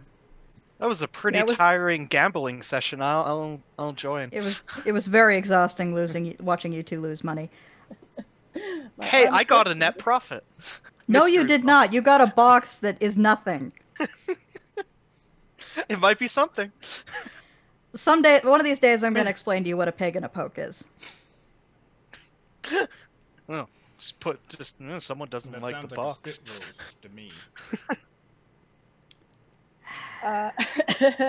As you travel closer towards the tavern / inn there, there's a sign is discernible in the low light of the post outside, and it is called the Bent Arrow. Okay. And when you go in, it's the biggest building in town, but that's not to say that it's very big. Certainly not the size of the Brinley Inn in Blackfalds. And there's not too many people actually in. There's a sad-looking human fellow drinking at the bar by himself, and two kind of they're girls just sort of gossiping in the corner, giggling like idiots. So just to recall, is the witch we're looking for live in town or live nearby the town, or? She lives in town. Okay. Well, there was 8 houses in this town. We know that one of them probably belongs to an orc lady. One of them probably belongs to Magi. And the other one is an inn. So we are down to 5. I think we just pick the one that has the pointiest roof, and I'm pretty sure we'll find it. One made out of gingerbread. Damn, that's so much better. At least we find a kid. I take a bite out of the inn. No, just kidding, I don't. Naroke is gonna walk up to. I'm assuming there's a bartender or something of the sort there. Or is... Yep. No, there's definitely So there's a little gnome that's tending the bar, and you kind of think to yourself, that bar's kind of high. I wonder how he reaches. But yeah, he's doing the old shtick, just kind of wiping the counter. It looks like he was probably trying to console the really sad-looking man at the bar. And he notices you when you come in and gives you a little hello, greets Well, you. I hope he'd notice me, considering the size. You're basically gonna walk up and be like, "How much for a room?" Ah, well, if it's a room you'll be liking there, that's going to be 10 gold for the night. Ooh, 10 gold? That's pretty steep. Do you offer in like a bath with it? Why is it so expensive? Well, this far in a desolate shithole, you've got to make money somehow. We don't get many visitors. It's the economy, you know. At 10 gold a night, that I'm not surprised you'll get many visitors. I like how his explanation of the economy is exactly what happens when you ask a 35-year-old why he doesn't have $400. Because the economy. Naroke, would you be fine maybe like splitting a room and I'll sleep on the floor? That's pretty steep. Yeah, sure works for me. Sounds good Nick, to you me. joining in? I'm not sleeping on the floor with the two of you. I'm getting a room of my own, and I hand over the 10 gold. Your money. and he says that the 10 gold gets you a bed and a bath. You know, everything this fine establishment has to offer. Which is a bed and a bath. Got it. Exactly. I like you. You catch on quick. Are you drinking? And he kind of Is it part of the is that part of the accommodations, or is that an additional fee? additional fee? I think I'll stick with my water for now. All right, water. How much is it for a drink? 3 gold. I'll 3 gold a hit. I'm just gonna reach over and pat the guy on the back who's like sobbing at the counter and just like, "It's okay. We've all been broke." I'd be crying too at 10 gold to stay. He's kind of like sobbing into the crook of his elbow, and you sort of hear him like, "Why did you leave me, Sveslelda?" And he's just like incoherently, obviously crying over a girl. My guess is he couldn't afford the room. He was gonna have a good time, and then he saw the cost. Then he saw the price. And then what did you... Well, I guess I'll... Never mind. Yeah, so I'm assuming he gives us a key? Or at least tells us what room? No, he would, for the 2 keys, so one for you, Naroke and Marsh, and one for you, Nick. Get your key. He explains you're in rooms 3 and 7, and sure enough, the keys kind of have a little number etched in there crudely. Can you go over and open up open our room, walk in? There's just the one bed, or?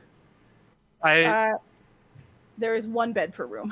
I already offered to take the floor. We don't. How far do my feet dangle off of the end of this bed?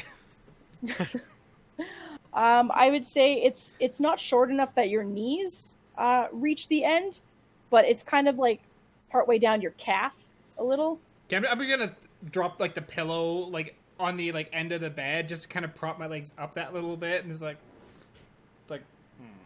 I'm just gonna take my bedroll and just like tuck that under my head as another pillow. It's like, there we go. Makes sense.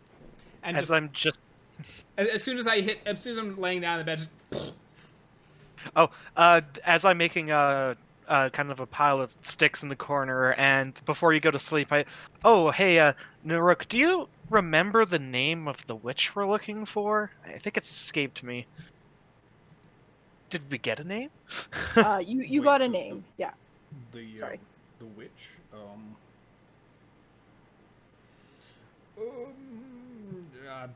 I honestly have no idea. Well, I'll go ask Nick, see if he remembers. I'll be right back, and I guess Okay. I'll see if I can find Nick before you head up I'm to your already room. in the room. I knock. Go away! Naroke's already unconscious now. Hey, do you remember of the name of that? I pause for a second and lower my voice a bit. That witch we're looking for? This can wait till the morning. Please go away. Fine. No one here wants to help old Marsh out. We are not an observant group. At least not a very Oh. memorable one. I'll head back to the room, and I guess I'll grudgingly fall back to sleep, or fall to sleep. I assume everyone's just sleeping for the night, Yep. right? Yep. No, Out like no a light. chit-chat? Out like a light. Yeah, it was a interesting evening that you guys had. Marsh. Morning comes without, buildings burning down. It's all peaceful. Again, kind of no sounds of life. No birds chirping. The only noises are those coming from the inn down below. And you wake up for the day. Hooray, you're alive. Yay! What are you guys doing? I'm gonna go down, see if there's like food or anything like that being served in the inn. Oh, you bet yourself there's some food being served. Yeah, there's this kind of really gray, it looks like gruel. And the gnome there is going to say it's stew. But it looks very gruel-esque. What does it smell like? Not too bad, actually. It smells better than it looks. It's What's this- spicy. It smells spicy? Like cumin. Like cumin. Like the king of spices. Yep. How much for a bowl of stew? 20 silver. Oh, sure. I'll pass it for the 20 silver. Pleasure. And he will get to ladling up a bowl of the stew. Yeah, I guess I'll get some of that too.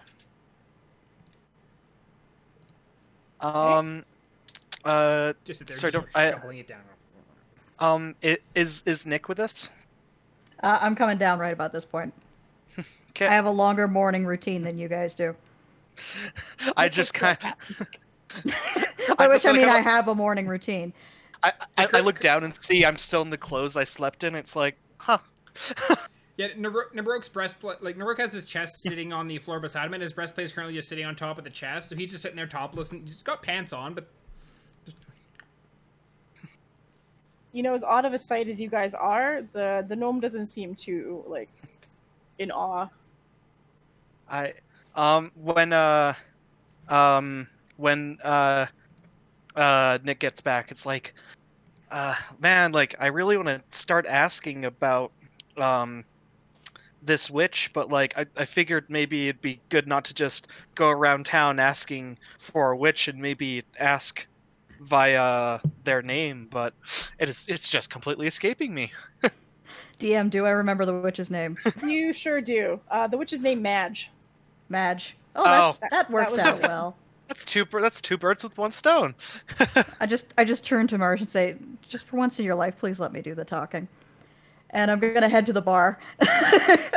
I just kind of like raise my voice. Could I at least ask her about the box?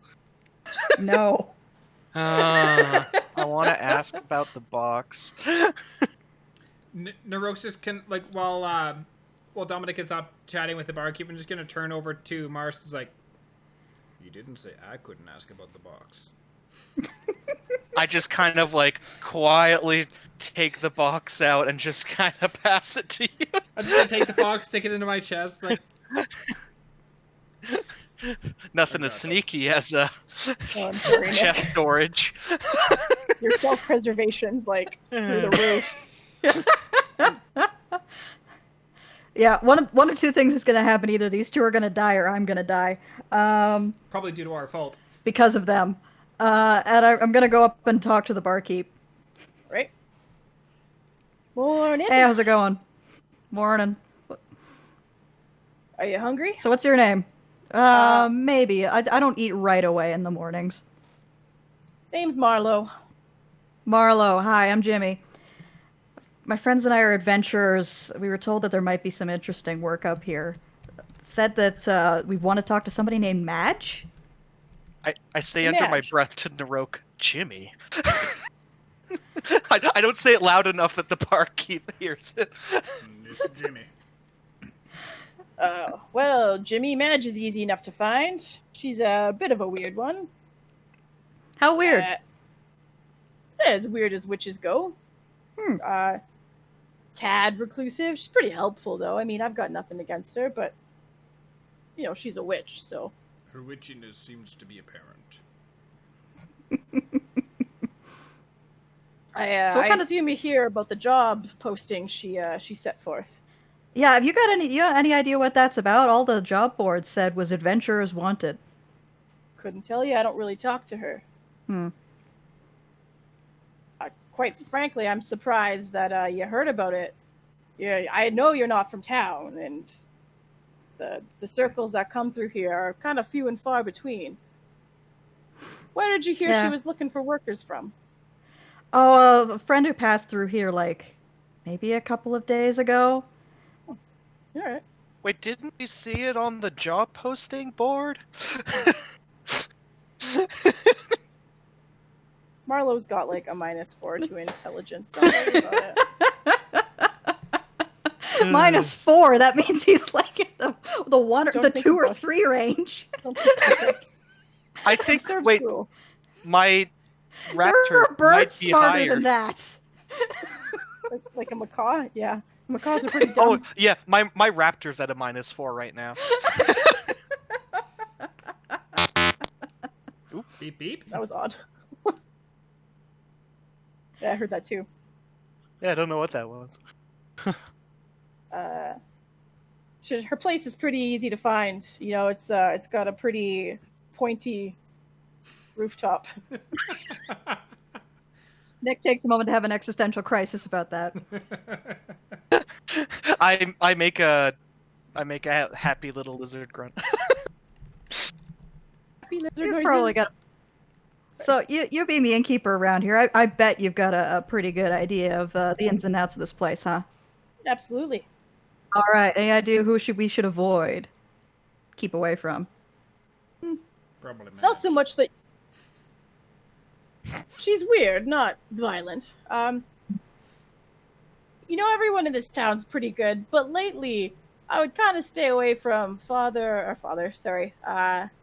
Brown and Farmer Gowan. There's Father Brown on the. I meant to say farmer. That's completely my bad. Looking at the that explains a lot why it was more culty for discreet farmhands. Yeah, I put Farmer Brown and Father Jeff too close to each other.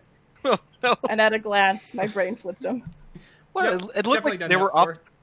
It looked like they were offering some pretty honest farm work. That's probably the standard of fare around these parts. Ignore the DM. So the farmers, they got a bit of a spat going on, and it's making them kind of stupid. I mean, I'd avoid them for now. Does that have anything to do with the fact that they're apparently hiring discreet farmhands? I don't know anything about that. No. What's the spat about? Probably ownership over a cow or something. Just cut Crops, them in half. I guess, Each of them they're- gets half. They kind of grow the same thing, and one sells it for one price, the other one, price gouging going on. I kind of stay out of it. Seems like a wise choice. All right, thanks for the information. We'll probably be getting on our way pretty soon. You be staying for a while. Maybe let's see. At these prices, I think I'd have better luck outside. Call, my friend. That's your So what's checkout time, by the way? When's checkout time? kind of looks around at his very empty tavern and is like, "How long you need?" I think at the very least, if we're staying, we'll know by this evening. Then give me your word this evening. All right, let you know. He does not expect. I just put the key back on the counter. It's like, I'm not going to need that. And I'm just going to, like, I've already got my, like, chest and my armor, like, sitting this down. It's like, I'll be good. Takes the key back with a thank you. And if you're gonna keep your key, Nick, that's fine. He's not hard. Yeah, I'm pressed keeping for it. mine for now. Right. Your gruel / stew is spicy. You've had better. You've also had worse, presumably. Probably both cooked by me. It's got cooked better. I've also cooked worse. This is fine. I'm gonna presume you guys are done with the Yeah, tavern, unless there's any other questions, Marsh, that you want to try and squeeze in there before Nick throttles you. Is the guy is the guy still crying there, or did he finally leave? No, he's not there. Oh, okay. So, you imagine he hopefully got himself home okay. Well, The ditch on our. no, I'm all good. I couldn't think of anything more to ask, so I'm good. All right. so- So after your food, you're gonna pack up, head out into a brave new world, Let's go look for the pointy roof. and you see the town for the first time in some. I mean, it's not good daylight because this close to the the blackened miasma that you saw in the distance is definitely making everything seem darker, certainly than it was in the forest. so But you it's can wind- see well enough. Yes.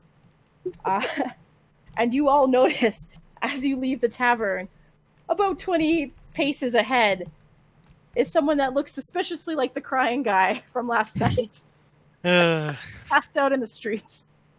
Oh boy. He I is guess yeah. breathing. I'm gonna walk up to him and just kind of like kick him in the boot. He grunts at you a little, doesn't wake up. He's alive. And just keep on going. I'll roll him onto his side and put his head near a drain so he doesn't Hendrix. Aw, that's very kind. I'll take note of his sleeping spot for the future. Wow, that looks comfy. And cheap. This has got to be the spot in town. Okay. When the inn's too So expensive, this part of the road is next best. Hey. So pointy and it's in roof. town. It's safe. So do you guys plan on just heading straight to where you think the pointy roof is? Are you gonna? Well, from Try. the inn, like looking around, would it be able to spot the pointy roof? Yeah, you definitely can. All right. I say we check in with Madge and then see about possibly pursuing other work. Although I'd still want to stay away from any farmer feuds. That never ends well, and it's not even like they have that much money. You could throw in a nice cob of corn or something. Cat corn, I'm kind of hungry. cob of cat corn. That's what they farm in these parts. Yeah, cat corn. Wait, are they Okay. able to grow fine here? I guess we're far enough from the city. So you would definitely notice this as you're walking, just trying to get to the pointy roof. There's fields of crops, but they don't look nearly as healthy and abundant as they did in Black Falls. Yep. So much like the forest getting kind of more barren and stuff and kind of more desolate of the land, what they're growing is probably harder to grow, yields less, It's Okay. not a good time. Not a good time for farmers. Alrighty. And getting to Madge's place is presumably Madge's place. Super easy. It's a very small town. Just walk More up. like a hamlet. Yep.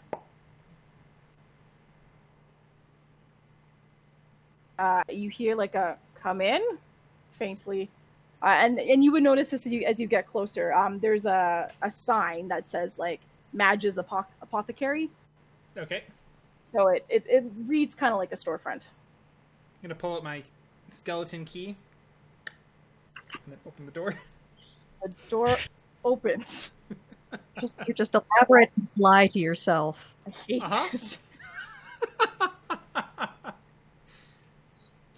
Yep, the door opens for you, and your damn key.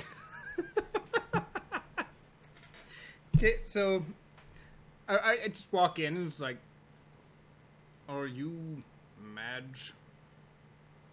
And then you're all going in? Yeah.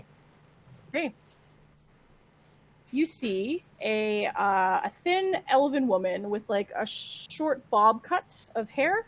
Hair's kind of lilac in color. And she puts her hands on her hips and is like, well, aren't you an odd bunch? You caught that, did you? Yes. New to A mutual friend said that you were the one to talk to about getting into the city. Mutual friend. I also Mutual hear you friend. have a job.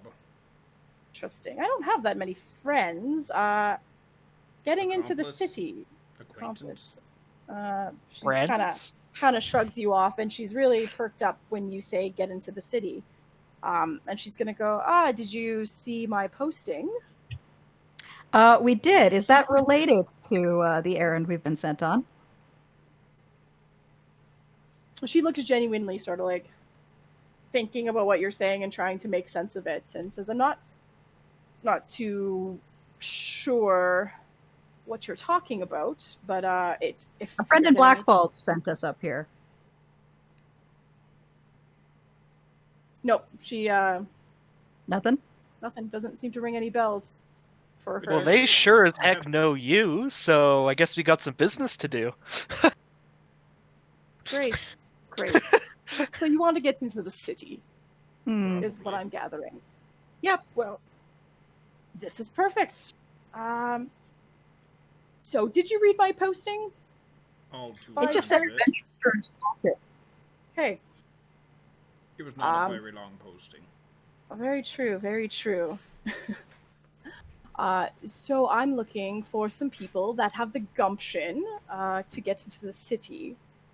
And since you talked about it, you're either crazy or, excellent world travelers. Because you would know Or what I'm both. asking. Or both. Yes. We know a lot of things about this world.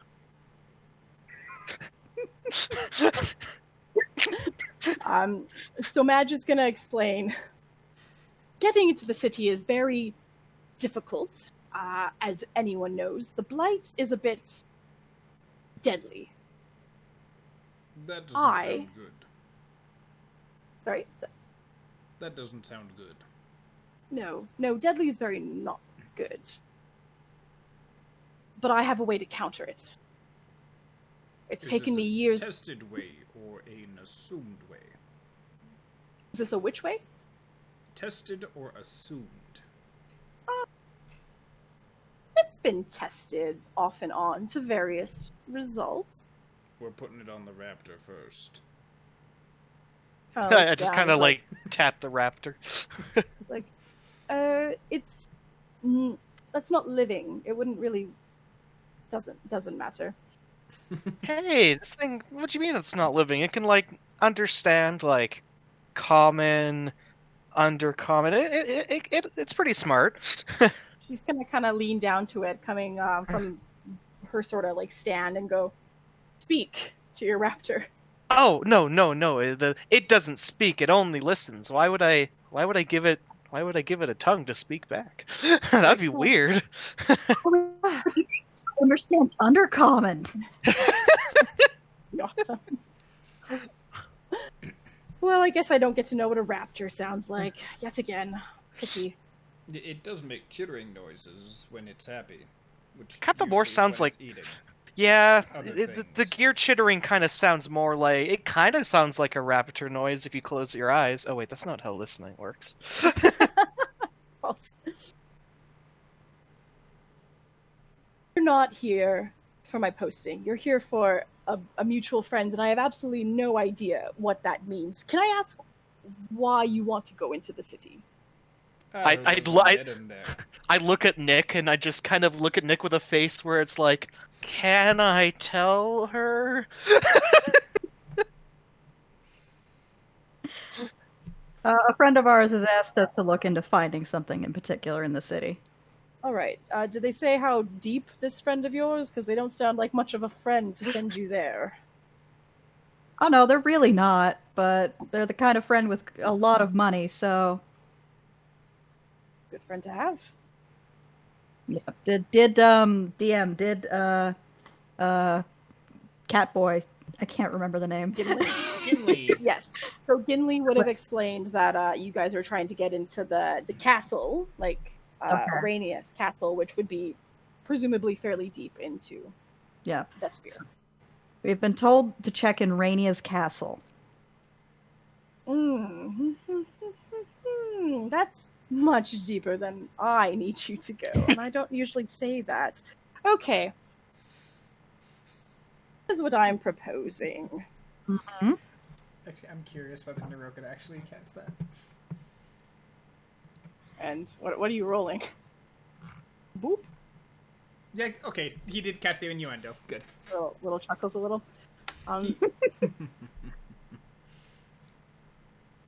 I need something, not from the heart of the city, but certainly close to it. The outskirts of town, which are, it's not as bad as where you're trying to go, but it's still not the friendliest, safest of places. The potion I have can keep you alive long enough to get what I need and back. So what I'm suggesting is you find what I need, return it to me, and if you do that, I will have enough of a new batch to get you into the heart of the city. How long is it gonna take for us to get to where you need and back? Because A half judging by day's- what you said, there's a time limit. So if we are not quick enough, say something holds us up, then there are complications. It is the risk. Life has many complications. So does Where I need unlife, you. which I hear there's a lot of unlife in there. Yes? Unlife. She kind Undead. of shakes you off. Undead, yes. A half day's journey in, a half day's journey back. I will give you enough for a day. Should keep you alive. And if you can do this for me, I'll make enough to get you into the city and then some.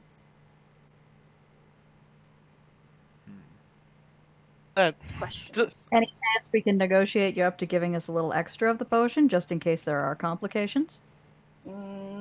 She's Which...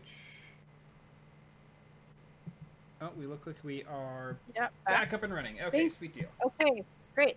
Thanks for Hey. bearing with whatever the heck that was. Yeah, sorry about that, everyone. We are back in business. Back in business. Oh no, where did we leave off of? You guys agreeing that She was going to take a couple hours and go and get us more stuff. yeah, and you were amenable to that? Yep. Oh, Great. I'll ask her. It's like, by chance, do you have something that could maybe help with the bad case of the potential undeads we keep hearing about? Maybe you have something on the shelf that could help. No, I don't think I do. Let me see what I've got in stock. And she currently has a potions of Cure Light Wounds, Feather Step, a Drought of Bull Strength, and a Scroll of Dispel Magic. A drought of bull Ooh. strength? Yes. That I inquire about the dispel magic scroll, how much that would cost us, or maybe for the a nice little prepay before we venture into Death City. That's cute. No. It costs 750 gold. How That's a about lot. 50? Very cute. You're a funny little lizard man. No. Okay. How about that healing potion? How much is that one? Sorry, how about the witch? Healing potion. 75 golds each. All right, I've actually distributed most of my money in various pockets throughout my outfit. So I just pat one pocket, and I think I only have about 60 left. And she's kind of mulling it over, and you get the sense that the people in this town are kind of hard up for money, and so she will agree to that and say, "I suppose so." All right, excellent, thank you. Okay. Out of what she listed, is anyone interested in inquiring about the feather step or the bull strength? It's a potion of healing, just a regular potion of healing, right? Yes, that is correct. Quickly looking up Feather Step. See if it's does it like correlate to like Feather Fall or? So she'll explain that this is of my own sort of design. Its effects are similar to Pass Without Trace. Helps you stay kind of undetected. As you're saying that, Naroke's just gonna like be like turning and looking at one of the shelves, and you hear all the chainmail just as he like turns and shifts. Chainmail noises. I will Chainmail pass. noises, yes. But if that Scroll of Dispel gets any cheaper, do let us know. I will, but it won't. Damn. Oh, Might be worth mentioning. Oh, go on. Oh, actually, you seem to be pretty familiar with flora and alchemy and the sorts. Suppose you search in my bag wouldn't know what these little white flowers do? Like, do you grind them up into a nice little potion or something? You're pulling out the herbs that you found. The one that I hate. So the kind of salesman smile that she had on her face instantly vanishes, and she looks extremely unimpressed when you show these flowers. Are these like a weed or something? Or I try to react to the disappointment. and she's gonna kind of look around at the door and be like, "Could you put those away? Like, are you mad?" I don't know. Like, we tried eating one. Like, it tingled a little bit. It doesn't taste very good. Are you early? Put those away now. And she's Early? like, What do you mean? Okay, I'll put them back. Wait, what are they? You're telling me you don't know what that is. I haven't the We're photographed. new to the area. And you're still kind of looking at the door. Like, you freaked her right out. Like, she's kind of wondering if this is a test. Is it illegal, or is it a banned good in these parts? I'm trying to pick up what you're putting down, miss. Sir, that is driathamine. It It is sounds cool. very, very illegal to possess, to sell, to consume. It's a drug of sorts. Well, it didn't do because all it did didn't is make work. my tongue go a little numb. Yeah, I just kind of gesture to him. Doesn't seem that bad. Like, I'm pretty sure I found much worse stuff in the swamp. The driathamine is the main component in Zeta Dry. And she's kind of looking at you as if, like, obviously you should know what that is. Assume we're really new to the area. Like, this is like our first day in town ever. Okay. So Zeta Dry is bad. Very illegal, very addictive substance. And the high is said to be extremely euphoric. But coming down from that high is an awful thing. It's highly addictive, very sought out, very frowned upon to possess. So, how much? How about through these 3 for the Dispel Scroll? Kind of like pinch the bridge of her nose and be like, I'm going to ignore that. you have any other questions, or... I got a question. I'm gonna put my chest down. I'm gonna pull out the little metal box on the table. You know magic-y stuff. Do you know what this thing is? Yeah. I tried to open it up, but my mallet and my key did not work. We got it from a mysterious street gambler. Really was bad at... I forgot what our name of blackjack is. You know, Rich. Blackjack works fine. I should have known. It looks like a cube. You have a cube, my friend. Congratulations. It's obviously magical, or else we wouldn't. We've been trying to get at this thing for weeks. You have no sense of time, do you, lizard man? I'm trying to give false information. It's what Nick does. I just want to be like Nick. You know, she will pick it up and sort of give it a once over. Just a little. It's rather heavy. I'm gonna clonk it down on her sort of workbench there. I'm gonna pull out my hammer and I kept put on the table. It's like, so I hit it with this, and it didn't do nothing. It's probably magical.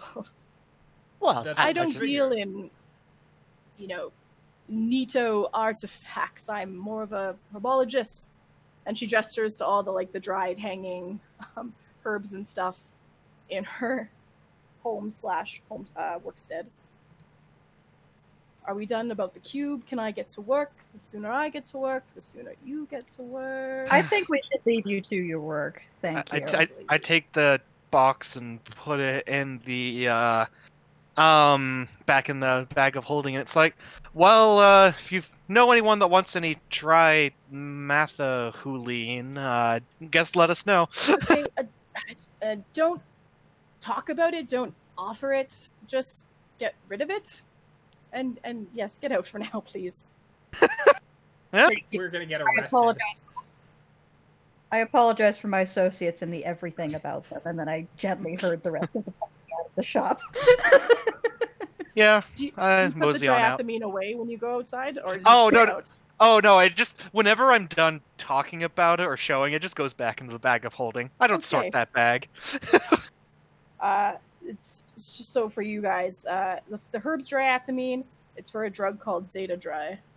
In case, just a quick little thing there. And yeah, she is gonna get to work on making enough to get you a day and then some. Okay, so we got 2 hours to kill. Mm-hmm. Do we want to go looking just for a missing person, or do we want to go and help I mean- farmers bicker? I have kinda wanna also- watch them fight. I think it'd be funny to watch two farmers duke it out. I mean, I have also just discovered a new type of drug, if, It's not you. Someone else already made it. Also, it didn't taste that good. If it's Yeah, supposed to have a really true. powerful high, it obviously did not work. It can't be as good as they say. The Though world's she worst didn't drug tell- lords. she didn't tell us about the refinement process, so maybe there's a little something more to it before you get to plant to highly addictive drug. But I guess without having the stuff necessary, I guess we can look around at the other things. And checking out the missing persons report, and then watching a couple of farmers go back and forth about price gouging. I have a limited amount of time on this earth, and I would not like to spend it watching two old guys fight. Ah, But it could be entertaining. I mean, It's not. I'm kind of curious who has the better crab corn. Abicorn? Cat Crap. corn. It's no wait, cat corn? Cat corn. Cat It's got little corn. ears. Sorry, I've also seemed to have forgotten about a lot of the local nature fauna. You think I would remember what these white flowers were? I think Didn't either you that say- memory loss drug is affecting you a lot faster than it is us, or you were all like this. Well, I guess we'll have to keep adventuring together to find out. Figure. You're going to die. With a bag full of drugs. A bag We're gonna full get of back to- almost drugs. Victor is going to be dead in a room, in a locked room, and he will have been dead for weeks. Yeah, I hope that they let him out and, feed him, let him go for walks, all that.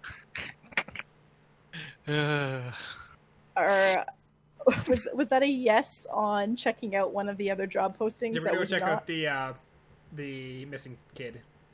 Okay. Yeah, I guess I'll recall what I saw on the poster, so we don't have to go to the job board again. It was something about the person we're supposed to talk to. Name starts with a P. Priscilla. Yep. Priscilla. Yeah, Priscilla, that's the name. looking for her son.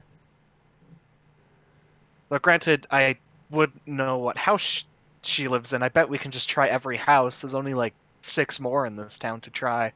It's worth mentioning that there's not a lot of guards in this town because it's tiny. There's always one stationed at the entrance there, and then there's 2 that kind of rove. So, All right. Anybody else on the street that we can see?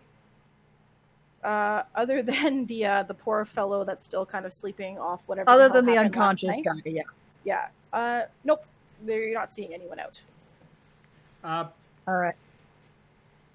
I'm just gonna walk down to the guard at the by the entrance to the city and be like, well, the entrance to the hamlet, whatever the heck this bump in the road would be considered.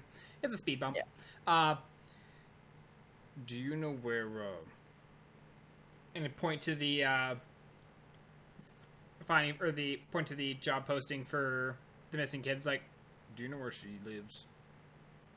And it's a new guard, different than the one that was stationed there last night. It's a lady orc, and she's going to say, "Oh, are you family?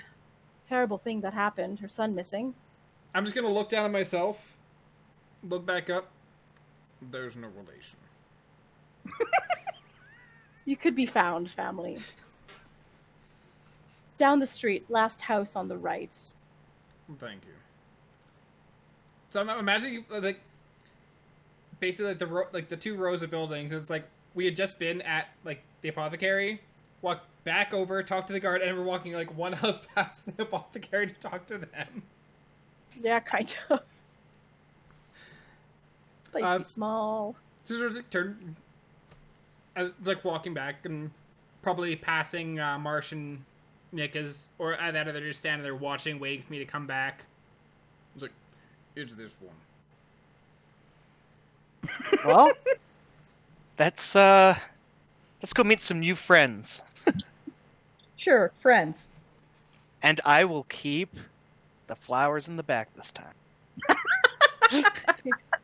My condolences. I got the youth. My condolences. Here's some meth. Isn't it customary to give flowers to people who had someone die? The kids just. I feel like it's premature to give them flowers. I feel like that might be sending the wrong message as to our odds of success. Well, saves me from looking for more flowers, so yeah, sure, let's go with that. So walk up and just dunk, dunk, dunk. Hello. A bit of like shuffling on the other end, and before long, sure enough, the door opens.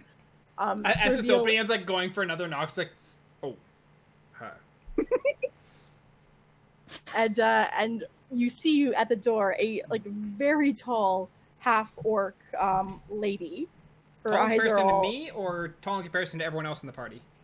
She is like 8 feet tall. Okay, so she's about my height. Yeah, so very, very tall. Her door actually happens to be built to be very tall. It is taller than the average door. I'm just gonna look at the door frame. It's like, it is nice having a door that you would not have to duck to go through. She doesn't acknowledge that at all. Her teeth are like very kind of snaggle-toothed, and she just looks kind of haggard. And the obvious crying that she had been doing doesn't really help at all. And she's gonna go, "Yes, what do you want?" You have a job posting to find your kid. "You're here to find Zalthu." "Oh, thank goodness." Oh, he's a And she's like, come in. And she ushers you into her home.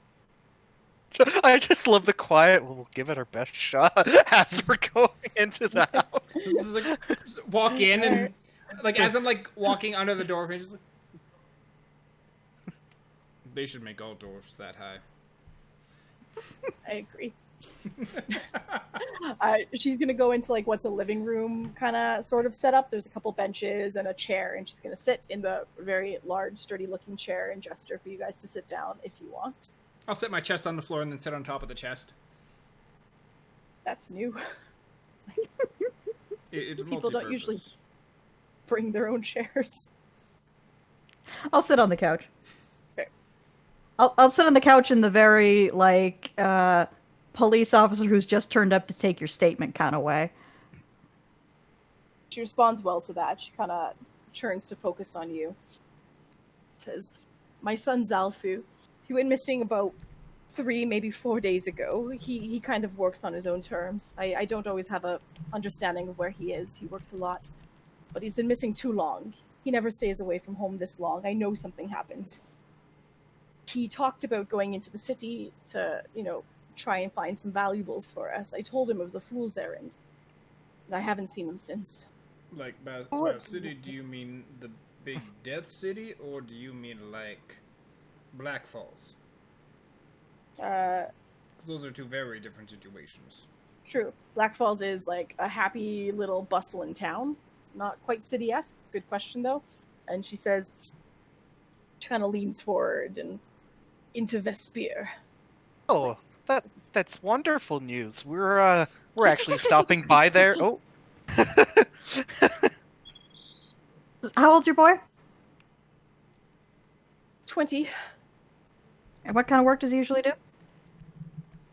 He kind of helps with me with Father Gowan. We're farm hands, but he wanted to make more. He had these illusions of, going to the city and finding riches. Did he let you know of any particular like places he wanted to check or something in particular that he was looking for, or did he just figure he'd go see what he could find and then leave? He never really mentioned specifics. He did talk about Madge, mentioned something about Madge. I don't know. Hmm. When I asked her, the witch had nothing to tell me. Said she hadn't seen him. How's your boy's relationship with your employer? Good, I suppose. We get along well enough. He's a good guy to work for? Yeah, I suppose. All right. Well, we'll do our best to find him. Thank you. You will You know be if there's rewarded. anybody else out looking for him? No, the guard won't lift a finger. They can't spare the men. And no one else has come to see me. Sorry. When there's only got like 3, that kind of makes sense. Kind of glares at you. She's not impressed with your logic because, family comes first. Well, how much work is there for them to do around here, really? I mean, And not just many. haven't gotten the drunk guy off the road. Yeah, Did- they don't even usher him to his house. Did They just did step did your son hang out with Madge much before, or was it just a recent thing? I, as far as I'm aware, never spent any time with her. He just mentioned something about Madge before, the last time I kind of saw him. I don't think they were friends, not that they weren't friendly. Oh, I just more assumed if he is heading to the city, there's only a few ways you can get there, and with the help of Madge is one of them. Is it now? Maybe that bitch does know something.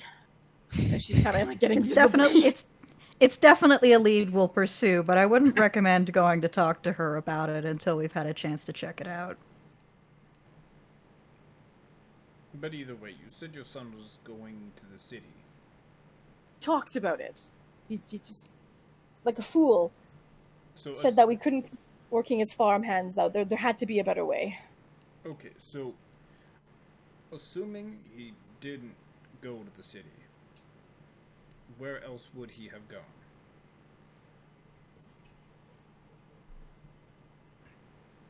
Black Falls is the closest place, but he has no business there. I honestly don't know. There's really nothing here but death. Well, the city is the go-to place to check, then, I suppose. I think it's the best lead, yes. And you said you worked for Father... what's his... Gowan. Father Gowan. So maybe take a chat with him, see if... when he saw the boy last. You were saying that he was going to the city to kind of look for potential maybe like trinkets or gold. Is it like, do people in the town normally? Do you know anyone else that goes to the city looking for treasures of sorts? Just him. Everyone here is kind of smarter than that. Occasionally we get people, travelers that think, that's going to be their big break.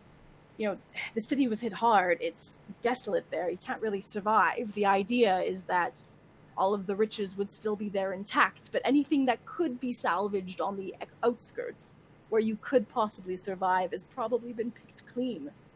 That's why I told him it was at a loss. Anything worth finding in that city is deeper in, and you would surely perish. You can't live there. You can't breathe. Yes. Definitely. Yeah. Well,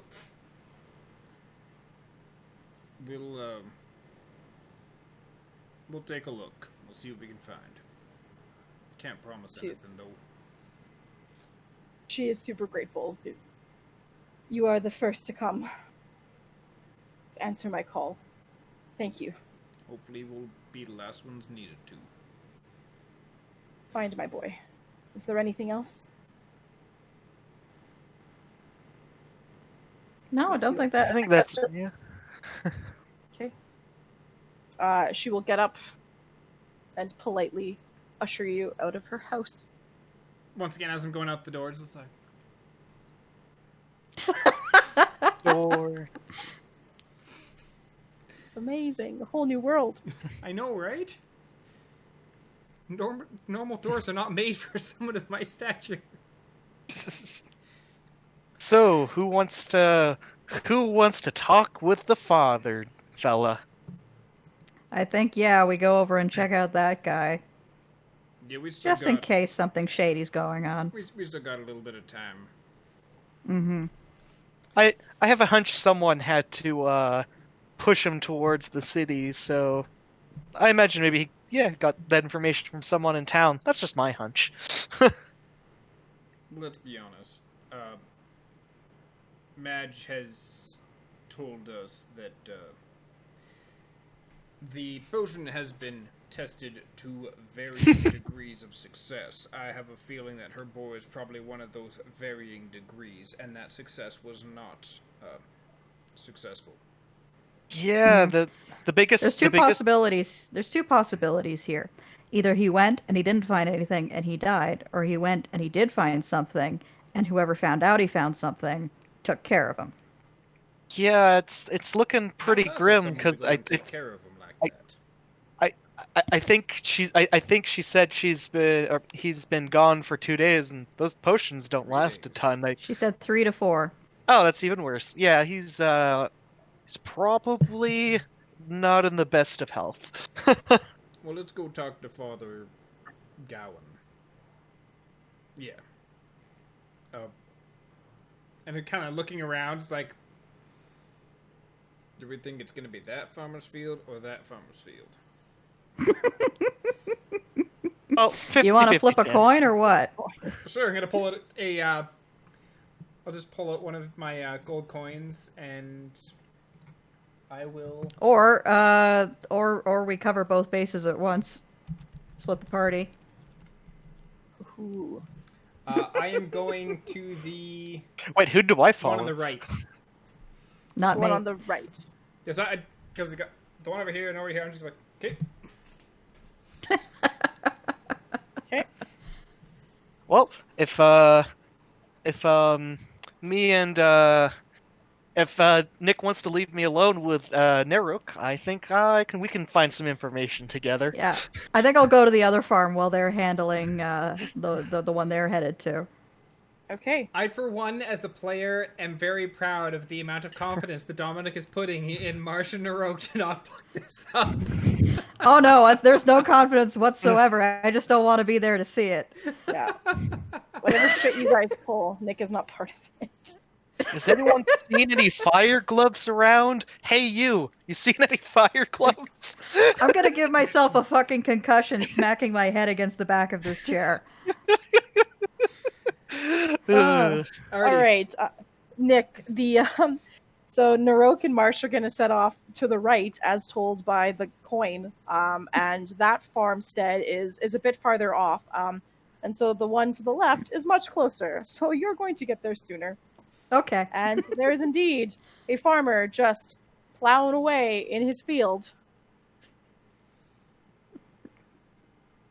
It's like an honest folk, you know. He's got ratty old brown dusty clothes, some wheat hanging out of his mouth.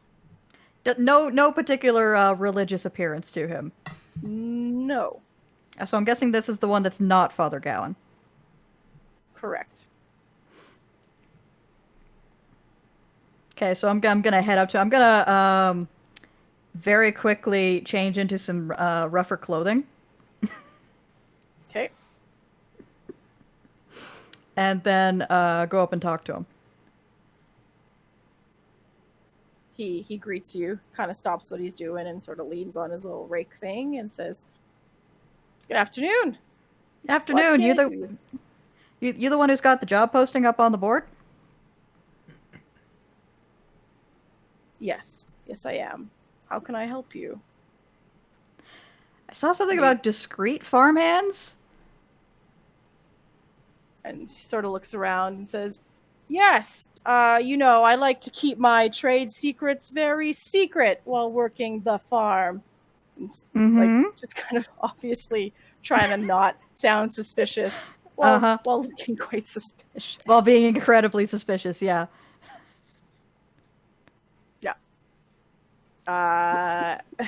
Come, are you interested in some honest farmhands work? Winks. Well, I'm always interested in talking about honest work. Yes, then let's talk by my house. It's cooler there. It's where all the cool people hang out. All right. I would like to keep a quick eye out to just a quick scan to make sure I'm not about to get fucking jumped. Okay. That's perception? Yep. Turn it up. That is a dirty 20. Wow, very nice. So the only other person that's sort of nearby is like a short little human fellow that's kind of tending the fields way far away. He hasn't even noticed your arrival, and he's just working on. So it's just you and the farmer. Cool beans. So I will follow him to his sketchy meeting location of choice. Okay. And he's just going to take you kind of to his front porch on the farm there. And he's going to sit down on the steps. And he's going to say, "You're not a farmer, are you?" Wink. He winks. A big wink. No, I think my manicure's a little too good for that. Yeah, you got some pretty boy hands. Okay. So I'm looking to cut some crops, if you know what I mean. I need some help tending to the fields. Harvesting the crop. Nick's soul is starting to leave his body again. He's having an out-of-body experience and just watching this from the some about 4 feet above. I think I see what you're getting at. Now, would that be are there some particular crops that you're looking to have cut, or is this just a general request? You know, the Farmer Gowan's crops, they're no good. You know, they need to be cut. bad crops. Not good for anyone. Now, do you have a particular objection to Gowan's crops? Well, yeah, I do. They're just it charges too much. Mhm. They're practically poisonous. You know, Mhm. one bite of his corn will knock you flat out. And he's just a shady kind of guy. You know, I don't trust him. Now, I've been hearing a couple of things about farmhands going missing, particular orc boy that hasn't been seen in a couple of days. Would that have anything to do with this particular engagement? Orc boy, oh, Priscilla's son. Sad bit of work that was. No, my problem's not with the people that tend to Gowan, and he kind of spits at the name. My problem's not with the people that tend to his crops, but with the crops themselves. Yeah, I do see what you're getting at here. Now, is there a particular date by which this harvest needs to happen, do you think? Nope. As long as it happens, it's fine by me. And what's the day rate for this kind of work? He's kind of lean in, and be like, 50 gold. Oh, Like, totally expecting just to wow the crap out of you. that's 5 just bite- stays bite- at the end. I do my best to fake looking impressed. I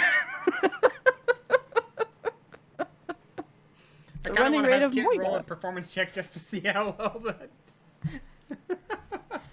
I have a +6 to deception. I have a +7 to deception, and so that might actually pan out. But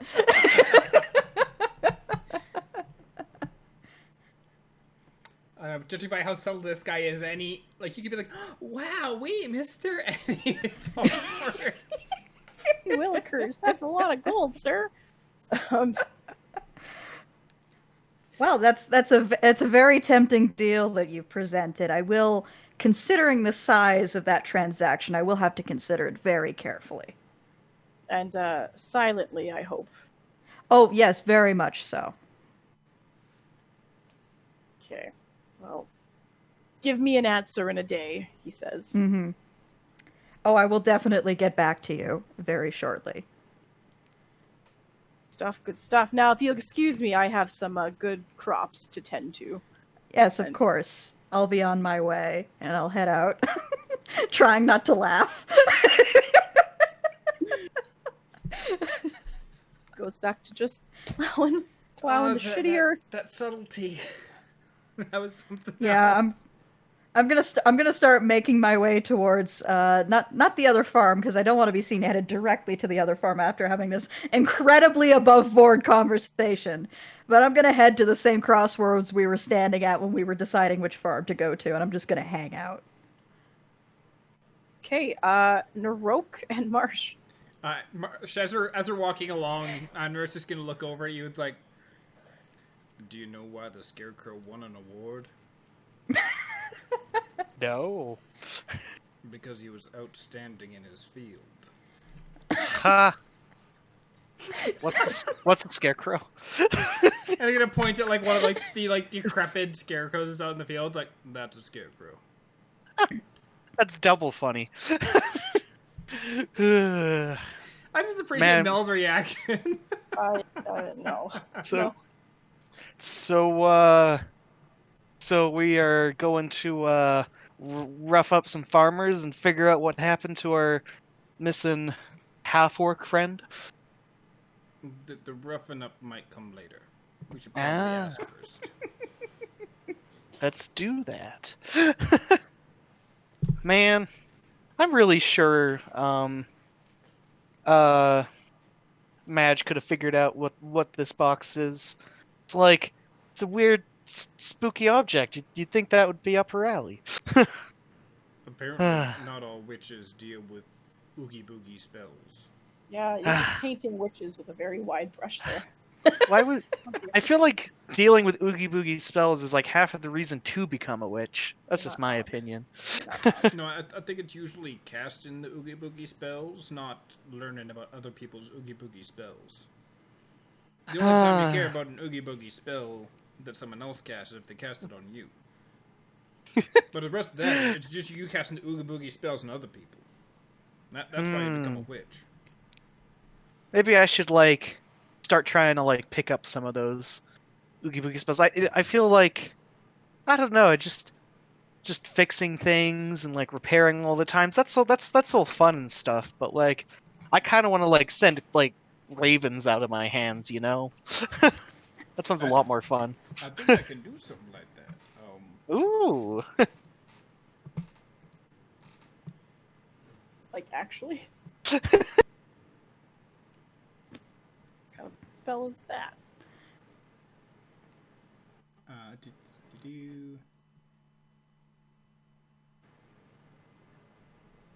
Nope, I can't.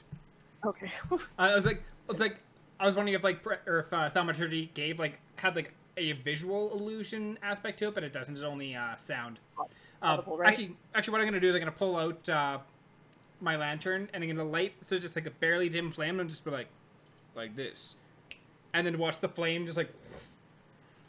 Ooh. I kind of crudely clap. Oh. Okay, I think I'm back. All right. We've got. Okay, there we go. Now you're And right. Twitch is Happy Days. Oh no, looks like it. Yeah, looks like Twitch Yeah. is back and Right. running. Okay. I think we're good. Not sure why it's dropping so much tonight. Yeah, it's weird. Thank you to anyone still with us. Okay, you guys are doing some crazy weird banter, and you make it to the farm. Hooray. It's busier. There are like 3 other kind of farm hands picking cat corn and stuff. And every time they break the corn off the kind of stalk, you hear like a little meow each time. Like they obviously pay it no mind because this is just like par for the course for them. And you kind of gather that the little points that kind of come up at the top and the tail like husk is why it's called cat corn. There's many reasons to call this cat corn. Very obvious. So just you just see 3 kind of farm looking handy people all dressed kind of drab. You know, basic work clothes. Walk up. It's like, is father? Is the father here? Yeah. Father Farmer Gowan. Yeah, Father Yes. Farmer Gowan. Yep. Reckon he's up at his house. I would just That start. way. Uh, And yeah. Like, before we head idiot. off, though. Oh. Well, how do I know that one of you wasn't Farmer Gowan? I've never met him. Do you know what happened to Zalthu? Oh, I hear he worked here. yeah. Nasty bit of business about that. No one's seen him for a few days. Well, when you last saw him, was he talking about going anywhere? Nope. Not that I know. Alrighty. And walking up to the house. Yep. Knock knock. Knock knock on the door. So it takes a minute, and you don't really hear any response. But then suddenly the door is just flown open, and there's this like does ridiculous. it swing in or out? I'm gonna say it swings in. Okay. Yeah. So. Because I imagine I would have been standing directly in front of that door. It's like swings out. I was like, well, it's stopping very quickly. Things blocking it. No. So it swings inside, and then there is this tall human with a really long, curly brown beard, dressed in like just pristine white robes with the rattiest kind of straw hat on his head. Oh shit, you guys, you're talking to Alan Moore.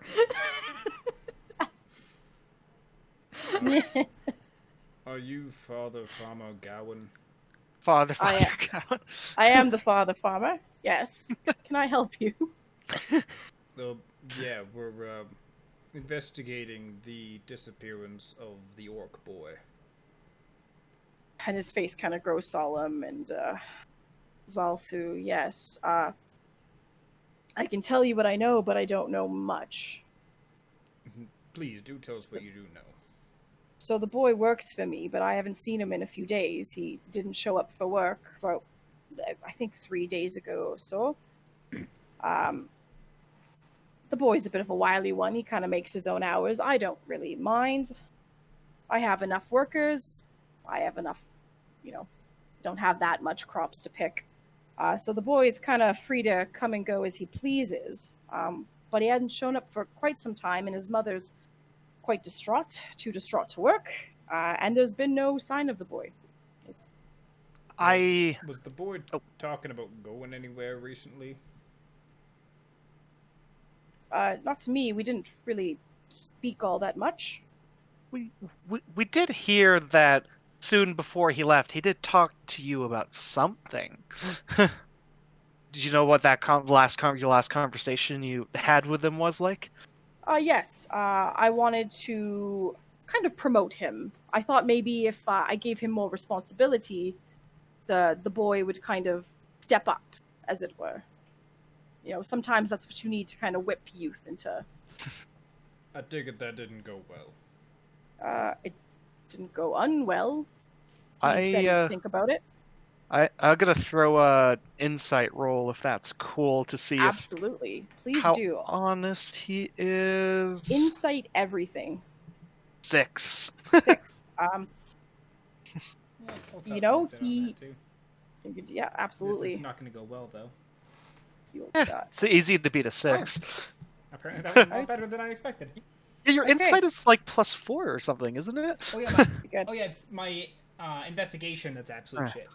It's absolute shit. Okay. So Marsh, you're kind of just getting like, take him at his word sort of vibe, Why would he have to lie? And Naroke, you don't necessarily think he's like lying through his teeth, but you definitely get the feeling that maybe he's not telling you everything he knows.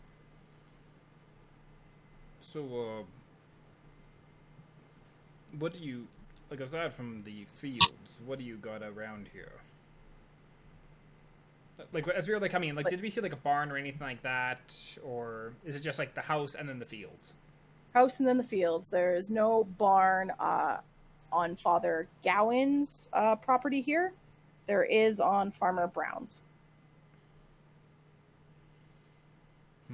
Father Gowan. Father Farmer Gowan.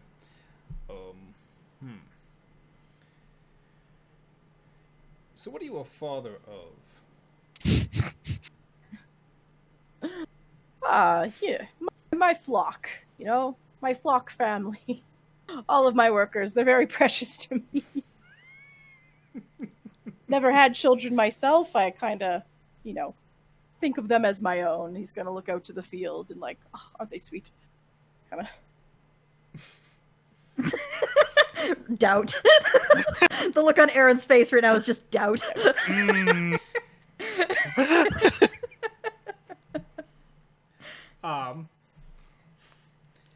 Yeah, I kind of want to insight that. I want to insight that more than want to insight the other one. Yeah, that checks out more. He's a kind of weird, creepy father that's, really paternal to his workers in a weird way is the vibe you're getting. Like, there's some weird employer-employee relationships going on.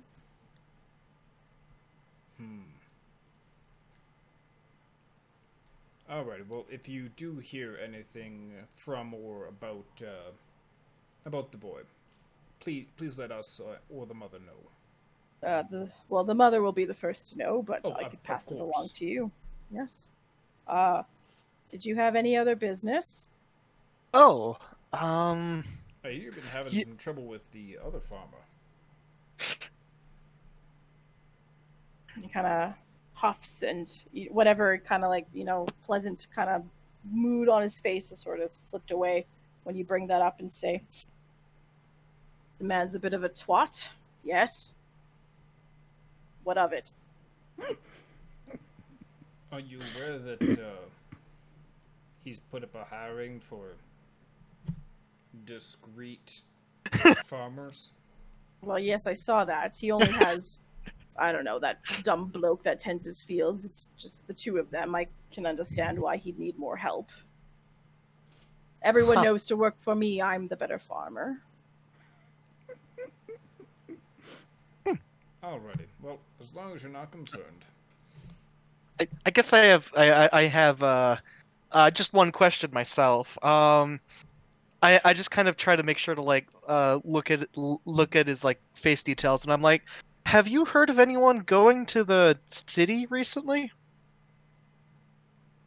Vermil, no, and why would you want to? Oh, no reason. We're just trying to like get possible leads, so I don't know if maybe you knew of anyone in that area. I certainly hope that's not where the boy went, but no, I don't know of anyone that's wanting to head into the city. Okay, I'm gonna throw another insight check because like that was kind of like the last lead I wanted to jump through. For sure. It's better than 10. Better than 10. Yeah, no, you kind of believe him when he says that he doesn't know of anyone that is looking to go into the city. Well, that seems pretty realistic. I think that's all my business. Naroke, shall we? Yeah, let's head on back. As we're kind of out of earshot of the church, I just kind of mention it's like I was kind of having a hunch that maybe Father Farmer sent the lost kid into the city, but that seems not to be the case, so nah, I'm out of leads. I don't know about that. I don't trust him.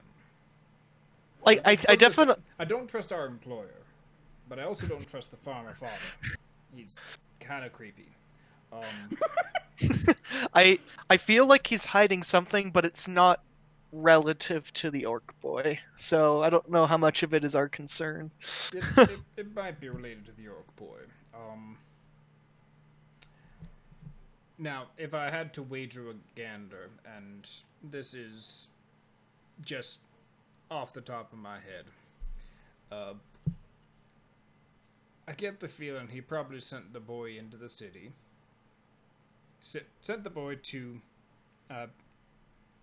Marge to get something so he could go into the city. He went to the city and brought something out to give to the farmer.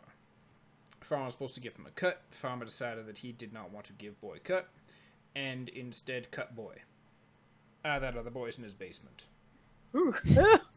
That would give a better chance for us finding him than if he went to the city or is still in the city. Honestly, I wouldn't mind coming back and taking a look at night, but and I kind of jostle a little bit. It's like I'm not the individual to do so. Well, yeah. Head back to town then. Head back to town, like as we're growing up, and so Nick, how was your creepy farmer? Well, if you guys want to make like 50 gold for way too much work, but do I have a job for you? $50 is $50. Yeah. The other farmer is the least subtle man on the planet, and wants the other farmer dead. I don't see how that seems like a lot of work. We met the other farmer. He's kind of eccentric and probably would not take much to break his neck. Yeah, but like for an assassination, 50 gold barely covers expenses. 50 gold doesn't cover cleaning the blood off the weapons afterwards. Where are you sending your weapons to get clean that cost 50 gold? Just one crossbow bolt through the head, and you don't even have to clean that one after. It's the economy's in shambles, okay? I guess the cat cord was rather weak this year. Yeah, you barely got a mule out of it when they broke its neck. Well, has it been 2 hours yet? Yeah, we're gonna say that time has kind of flown by. Yeah. Between Nick trying not to have an aneurysm talking to his farmer and you guys inciting the crap out of the other one. You can definitely go check on Madge, the witch. Also, yeah, Well- I think that we may want to check the Father Farmer's basement if he has one for Orc Boy or Orc Boy remnants. I don't know. He Well, I'm always in for a break-in. He seemed like an honest fellow. I don't think he had too much to hide. I would completely He's just- disagree with you on that. He's- As one as tactful and well versed in human interaction as I. Oh yeah, that's Rich. He is definitely handsome. I don't think a humble catcorn, the father of the catcorn farmer would have too much to hide. There's nothing going on in this town. Like, he could be open with his secrets if he has them. Yeah, I don't think Okay. so. You guys are over to Madge's place. you're heading to the freaking You okay there, apothecary. Mel? Yeah. I like to think that it would be freaking funny, Naroke, if you just wanted to incite the grieving mother. Like, you seem like the type to do that. Are you really Please help me sad? find my son. Insight check. Fuck you, you lying bitch. No, he trusts her. She has doors tall enough for him to walk through. Oh yeah, fair enough. He likes her already. Okay, when you get into the apothecary, do you just walk in as per normal, or are you using your skeleton key there in a room? No, I didn't lock the door when I left it last time, so I'm just gonna walk in. Oh, of course. So Yeah, when you went, yep. when you enter, she's kind of off to a corner where there's like a round table, and she's grinding some stuff and kind of humming to herself. And she looks over and is like, "Lucky for you, I was quick. You're early." And she's gonna stop what she was doing and go to her little like work bench area where it looks like she sells her wares and whatnot. And she's going to pull out 5 small vials. Oh, well, while we're here, also, did you see the orc boy? Were you seeing the orc boy? Did he come get some potions from you? Is that how you want to phrase that question? That is exactly how I want to phrase that question. I have seen him with my eyes. Like, yes, I was seeing him when he was around. She's Did trying to- Did he stop by and mention how he wants to get some of those city potions he got there?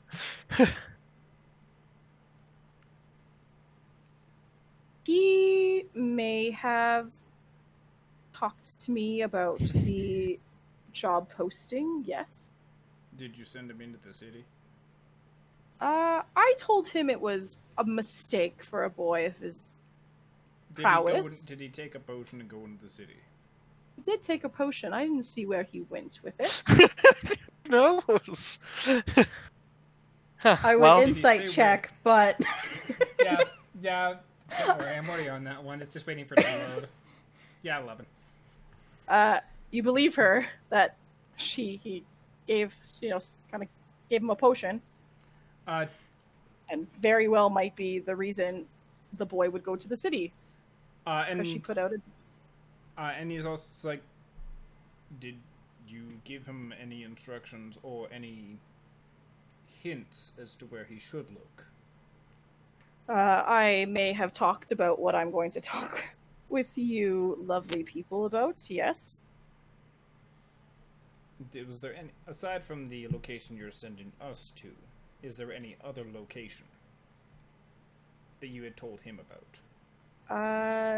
No, my posting was just about procuring some books. Okay. Just so that way we're not wild goose chasing. Of course. Yes, if there's no other questions, Oh, there's So she's always gonna- more questions, but we'll save those for later. she's going to gesture to the 5 vials. They're quite small. She's going to say,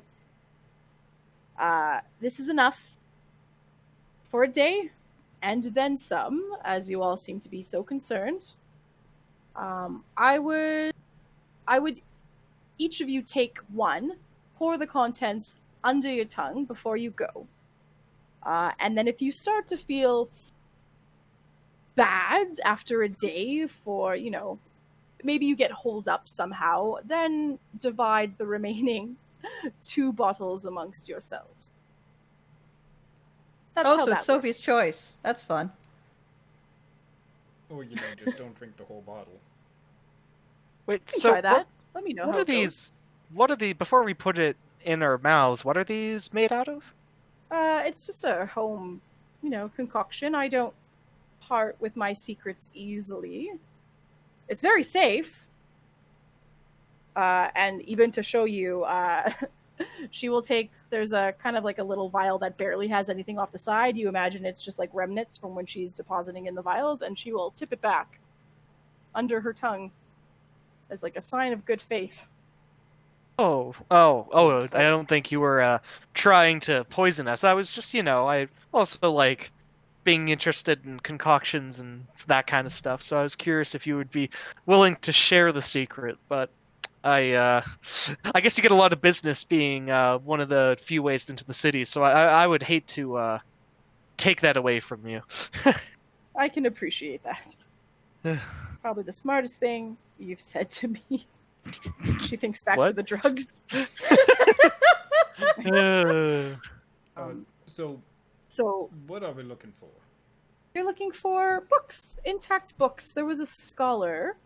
I found some of his diaries. I procured them, who lived on the outskirts of the city and was dabbling in some interesting magic, and I wish to get my hands on those books. The diaries don't go too in depth into that, but But you probably have a theory. Otherwise, you wouldn't care so much. That's true. I do like to learn. I like to learn a lot. Yeah, learning's cool. Are you gonna press her for what she thinks the books are about? But like, what are they about? Because I could go in and find like 80 different books, and I don't think you want me just bringing back smut. I want you bringing back whatever you can. So, the way I see it, books compared to shinies, for the people that try to venture in as best they can, people usually take the shinies. So I would feasibly believe that some books are still there untouched. I don't know the condition. I don't think Olive survived. I just want you to find his house and bring back any books that are still intact. Do you have an Not address? a specific title. I don't have an address. I have a description from the diary. Oh, suppose you don't have like a map of the city somewhere around here. No Darn. map. Nope. Would have thought it'd be some sort of history book would have a map or something somewhere. Think not a lot of history books to be found, it would seem. Don't worry, I'm sure there's probably like an information booth. Yeah, I wonder what They probably have a map. I wonder what the mascot of the city is. Is it like a little Bernie flame?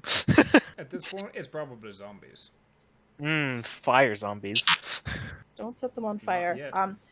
She'll say that she can tell you that his house had a large red door. She's discerned that from the diaries. And hopes that's going to be helpful in finding which, house might be his. Yeah. And I'm not looking for specific titles, just something that's survived. As many books as you can safely bring back to me. A lot more than you'd think. Yeah, I suppose I could make some room in my chest. And in return, I will get you safely into the city. The heart of the city, if you wish. Well, I guess I better get to brewing those potions because we're going to need a fair bit. I like your confidence. Also, what the fuck is up with Father Farmer Gowan? Father Farmer Gowan. Yes, what is up with him indeed? It's a bit eccentric. Every full moon, he kind of holds like a mass. No one really goes to it because it's creepy, but it's open to the public. Just, I don't know, I mean, the moon is a holy, like a celestial object. It's not too creepy. Nothing It's ever a bad. bit creepy. It depends on what you're doing. If you're sitting out there in a field staring at the moon, that's fine. It's when you're dancing around the fire naked, covered in pig's blood. That's when it gets a little bit creepier. I mean, let it's me not say normal this. up until the pig's blood. When the witch is saying it's a bit creepy, you're free to go to one of his sermons. I don't know, when's the next full moon? The next full moon is in 15 days. I don't Darn, wanna wait- well. I don't have enough gold to stay at the inn that long. I don't have enough sanity to stay in this town that long. It sounds like a good party, but it looks like we're gonna miss it. Darn. Shucks. Mel's like, thank goodness. I bet there So would have been she- like a big bonfire and everything. I wouldn't put it past him if he was in the mood. I mean, what else do you do to keep yourselves entertained on the farm? You get a big fire. I wouldn't know. I'm not a father farmer. Father farmer. Stuck now. When you go to the city, an hour in, I would take the bottles. Like, take the potion. Don't take it Okay. sooner, since you seem to be sticklers on time. About an hour in, when you should start feeling ill, take it then. Okay. Okay. And judging by what you've told us thus far, you seem like you've gone into the city at least a couple of times yourself. A handful, a small handful. I'm not really cut out for it. What sort of things are we to be expecting in the city? People that died, but then got up again.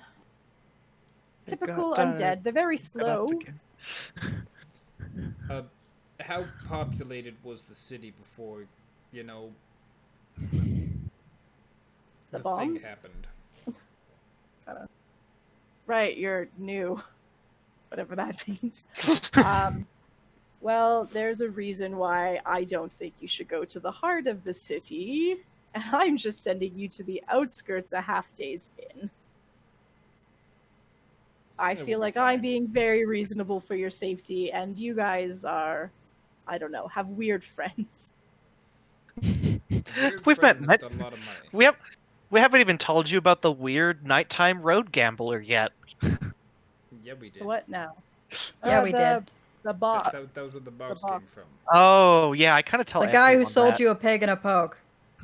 I don't know what that means, but the box is I'm cool. pretty sure that's a spit roast. We certainly did No, not get a spit roast.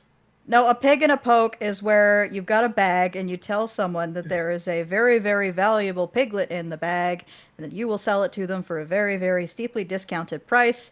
And then when they agree to it, you hand over the bag and vanish, and the bag has a dead cat in it. Oh, it's the worst thing ever.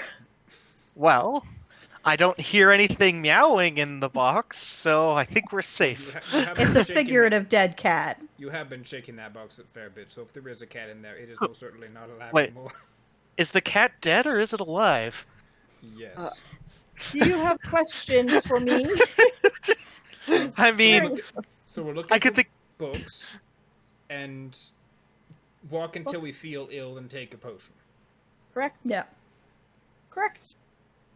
The first signs of a village you'll see, that's where I need you to go. It's not very far in. His house appeared to be on the very outskirts of the town, before the walls, before the gates. Large red door. And you said before that the potion won't work on the raptor because it's not alive. That's my best guess. Yes. Don't give any to the raptor. I think it'll No, be no, fine. not for giving it to the raptor, but you're saying that the miasma is probably not going to kill him. Probably not. Well, again, if we break them, just make a new one. It's just a bunch of bark and swamp mud. She's actually going to take a closer look, and she's very impressed with what you've managed to do with bark and swamp. Thank you. It's a interesting choice of materials, but you can't argue with results. Yeah, this little guy can tear surprisingly many forest spirits apart. Learned that yesterday. Kid, to be fair, there was only one. Don't underplay the raptor. What kind of wingman are you? Guess my friend's pretty cool. Could be cooler. I like to see him open the door. Well, so we what time of day is it? Oh, you're looking at about midday now. So it's up to you whether you want to hold off and then start fresh tomorrow morning, or if you want to just set out and book it through the dark. I think we stay tonight and I break into a fucking basement next session. Yeah, I'm absolutely 100% down with that. To have you go and check Father Farmer's basement for green But boys. if we get on Father's bad side, how are we gonna get to the moonlight? We won't be here by then. You don't know how long it will take us to get and do business in the city. To We take a will couple not days. be here that long. Well, you've got a forest to burn down when you're done here. We've got a forest to burn down and a city to probably burn with it. All right. So I think it's safe to assume you're going to take the potions that she has for you. Yep. Sure. And I guess wait for nightfall. Or are you guys going back to the inn? I don't have. I think we hang out at the end until nightfall. Lovely. And you know what? That's where we're going to end this session.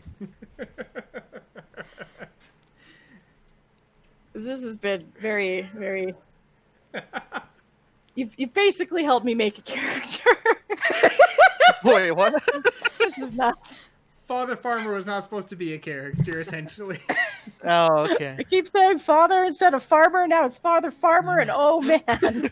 And now we've got a cult leader. Did I not say there was some culty shit going Not on? a very good cult leader at that, on account of no one shows up to his fucking sermons. I I'm dreamed that into trying. existence with my Yeah. massive brain. Frickin' Nick knows what he's talking about. Thank you, everybody, for joining in on session 2 of the Roll for Severity new campaign. Yep, for the MW campaign, it's all downhill from here. Very, very quickly down. It's a very steep hill. Next Sunday, because it's Sunday today, Giggle is DMing. Yep, we've got There's my more session next D&D. Sunday. So then- please join us for that. Yeah, and then 2 weeks we're back with Mel's campaign again as well. I'd like to thank everyone.